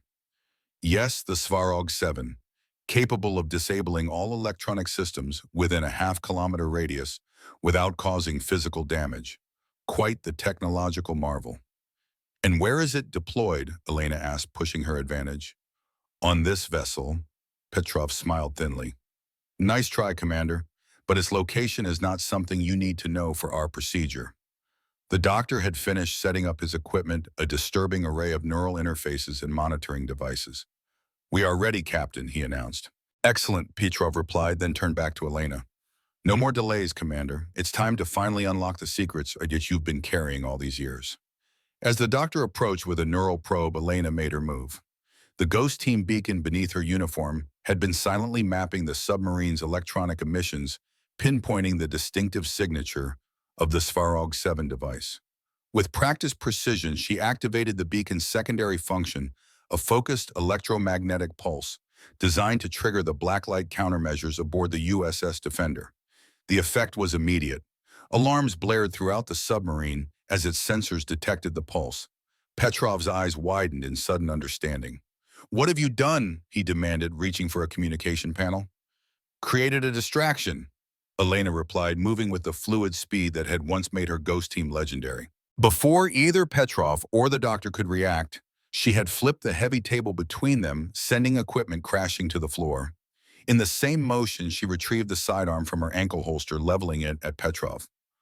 Don't move, Captain, she ordered, her voice deadly calm. Your EMP weapon has been neutralized, and a modified Tomahawk is currently locked onto this vessel's communication array. Petrov's composure cracked fury, replacing his usual calculated demeanor. You're bluffing.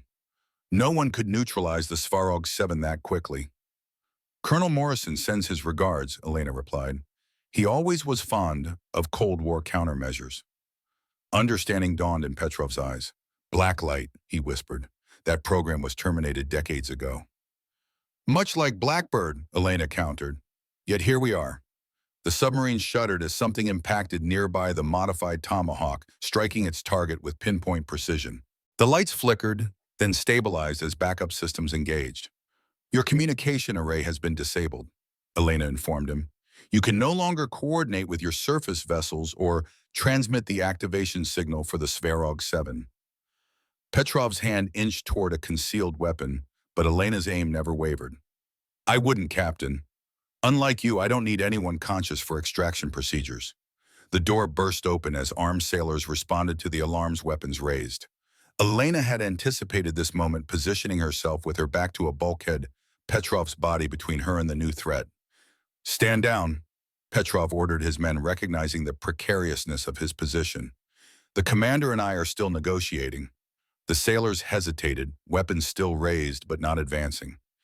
Here's the negotiation, Elena said, her voice carrying the unmistakable authority of command. You will surface this vessel immediately and withdraw from proximity to the USS Defender. Your surface vessels will also withdraw to international waters. And why would I agree to these terms? Petrov asked, though the calculation in his eyes suggested he was already weighing his options. Because I've just transmitted the location of this submarine and details of your strategic continuity group to 3 separate intelligence agencies, Elena replied. If anything happens to me or the defender, that information goes public, including your private clients, financial backers, and operational protocols. It was another calculated bluff, but one supported by the evidence of the Tomahawk strike and disabled communications. Petrov would have no way to verify whether she was telling the truth. The Russian captain's eyes narrowed as he assessed her claim. You always were a formidable opponent, Commander. Not an opponent, Captain, Elena corrected. A survivor. Something you taught me to be during those 11 months. A tense silence filled the compartment as Petrov calculated his options. Finally, he nodded. Very well, Commander. We will withdraw for now. But this game is far from over. It's not a game, Elena replied coldly. And the next time you come after me or my people, I won't be as merciful. Aboard the USS Defender, the bridge erupted into controlled chaos as the Russian submarine's massive hull broke the surface less than 500 meters from their position. The Tomahawk struck its target, Hawkins reported from the tactical station. Communications array disabled. Their surface vessels are breaking formation. Mitchell watched the tactical display with tense anticipation. Any sign of Commander Blackwood? Negative, sir, Hawkins replied. No communications from the launch or the submarine. Hamilton and Wallace had returned to the bridge, their attempt to seize control of the weapon systems thwarted by Parker and a group of loyal officers. You've just initiated an act of war, Captain, Hamilton warned, firing on a Russian vessel in international waters. After they fired on us, Mitchell countered, and technically Commander Blackwood initiated it. Take it up with her if we get her back. The tactical display updated as the submarine's forward hatch opened. A small figure emerged onto the conning tower, a solitary figure in a naval uniform. Visual confirmation, Hawkins announced, relief evident in his voice. It's Commander Blackwood. The bridge crew watched as Elena made her way down to the launch craft still secured alongside the submarine. With deliberate calm, she boarded the small vessel and detached from the submarine's hull. Russian vessels are withdrawing, Hawkins reported, studying the tactical display. All three surface ships are changing course. The submarine is beginning to submerge. Mitchell allowed himself a moment of cautious optimism. Maintain defensive posture until Commander Blackwood is safely aboard and all Russian vessels are beyond visual range. Hamilton's face was a mask of barely contained fury. This isn't over, Captain. Commander Blackwood has compromised a classified operation of vital national security. No, Admiral, Mitchell replied evenly. You compromised it when you decided to place your shadow organization's agenda above your oath to this country. The launch approached, the USS Defender Elena's solitary figure visible at the controls. As the small craft docked with the destroyer, Mitchell ordered a security detail to escort her safely to the bridge, not as a precaution against her, but as protection from Hamilton and Wallace's remaining loyalists. When Elena finally stepped onto the bridge, the crew rose in spontaneous respect. The woman who had loaded missiles in obscurity for 6 months had returned as the commander she had always been, her bearing regal, her authority unquestioned. Mission accomplished, Captain, she reported formally. The Russian forces are withdrawing and their EMP weapon has been neutralized. Well done, Commander, Mitchell replied with equal formality, though his eyes conveyed much more. Welcome back. Elena turned to face Hamilton, her expression betraying none of the complex emotions that must have been churning beneath her professional exterior. Admiral Hamilton, she said, her voice carrying to every corner of the bridge, Captain Petrov sends his regards. He also confirmed your involvement with the Strategic Continuity Group, a private military organization seeking control of the Blackbird devices and the next-generation weapons systems they can access. Hamilton's face hardened. You have no idea what you are interfering with, Commander. Those weapons must be controlled by people who understand the greater strategic picture, people who can make the hard decisions without political interference. People like you, Elena asked quietly, who sacrifice ghost teams and manipulate loyal officers to pursue their private agenda? She shook her head. That's not strategy, Admiral. That's treason. Hamilton straightened, attempting to reassert his authority through sheer force of will. This is far from over, Commander. When we return to port, Elena interrupted, you will face a board of inquiry regarding your unauthorized manipulation of Operation Kingfish, your collaboration with foreign operatives, and your involvement with a shadow organization operating outside the chain of command. She turned to Mitchell. Captain, I recommend that Admiral Hamilton and Commander Wallace be confined to quarters under guard until we can transfer them to appropriate authorities. Mitchell nodded. I concur, Commander. He gestured to the security detail. Escort the Admiral and Commander Wallace to secured quarters. Post guards at all times. As Hamilton was led from the bridge, he paused beside Elena. You still don't understand what's at stake, he said, his voice low and intense. The Blackbird devices are out there, Commander. And now, without proper control, they're more dangerous than ever. They were always dangerous, Elena replied, especially in the hands of people who believe they're above the law.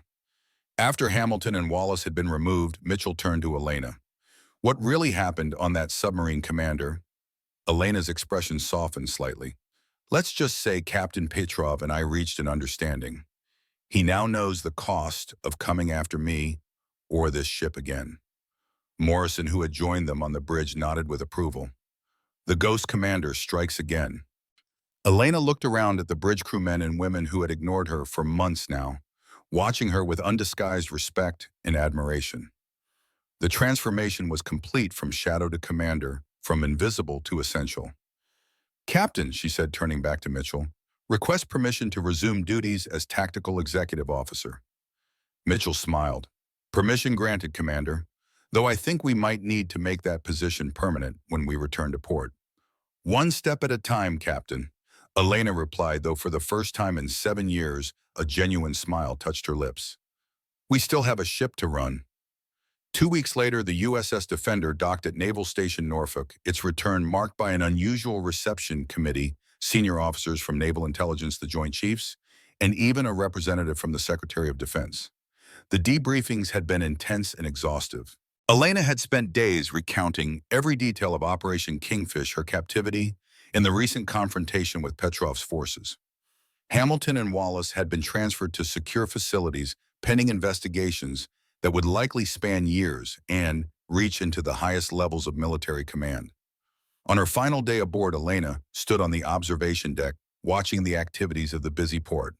The weight of the past 7 years seemed to have lifted from her shoulders, replaced by a quiet determination to face whatever came next. Morrison found her there, approaching with the relaxed confidence of someone who had seen too much to be intimidated by uncertainty. The Joint Chiefs have reviewed your case, he informed her without preamble. Operation Kingfish has been officially reclassified as a successful extraction under hostile conditions. Your actions have been deemed in keeping with the highest traditions of naval service.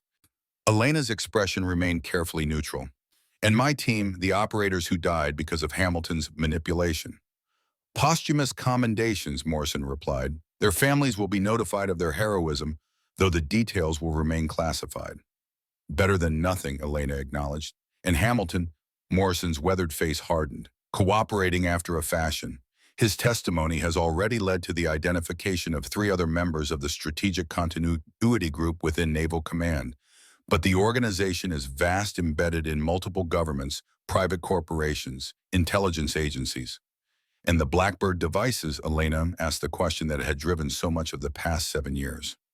Still out there, Morrison admitted, but now we know who's looking for them and why. That gives us an advantage we didn't have before. Elena nodded, absorbing this information with the tactical assessment that had become second nature. What happens now, Colonel, to me, I mean? Morrison smiled slightly. That depends on you, Commander. There's a ghost team being assembled, elite operators tasked with tracking down the remaining Blackbird devices before the Strategic Continuity Group can find them. And they need a commander, Elena concluded. They need Kingfish, Morrison corrected. Someone who understands the stakes, who knows the players, who can operate in the shadows when necessary and in the light when possible. Elena turned to face the horizon, considering the offer. For 7 years, she had lived in the shadows, buried beneath the weight of a mission gone wrong and a sacrifice unrecognized. Now she was being offered a chance to step back into the light, to reclaim not just her rank, but her purpose. When do we start? She asked, decision made. Morrison's smile widened. We already have. Welcome back, Commander Blackwood. As they walked together toward the waiting transport, Elena passed a group of junior officers from the Defender, including Lieutenant Parker, who snapped to attention as she approached. Commander, he acknowledged, offering a crisp salute. Elena returned the salute with equal precision. "Lieutenant, take care of our ship." "Yes, ma'am," Parker replied, then hesitated. "It was an honor serving with you, Commander, even when, even when we didn't know who you really were."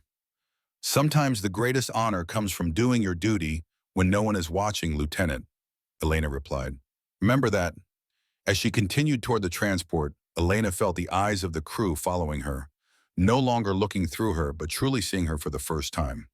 The woman who had loaded missiles in obscurity had reclaimed her rightful place not just as a commander, but as the tactical legend she had always been. The scars on her back remained a permanent reminder of sacrifice and survival, but they no longer defined her. They were simply part of her story, the story of Commander Elena Blackwood, the Ghost Commander, who had emerged from the shadows to reclaim her honor and her purpose. Ahead lay new missions, new challenges, new battles against an enemy that operated in the darkest corners of power. But she would face them as herself, not as a shadow, not as a ghost, but as the commander she had always been. The sun glinted off her commander's insignia as she boarded the transport, leaving behind the ship that had been both her prison and her salvation. Whatever came next, Elena Blackwood was ready. Some heroes remain in shadow by choice, carrying burdens, so others don't have to. But sometimes those shadows lift, revealing the strength that was always there waiting to be recognized.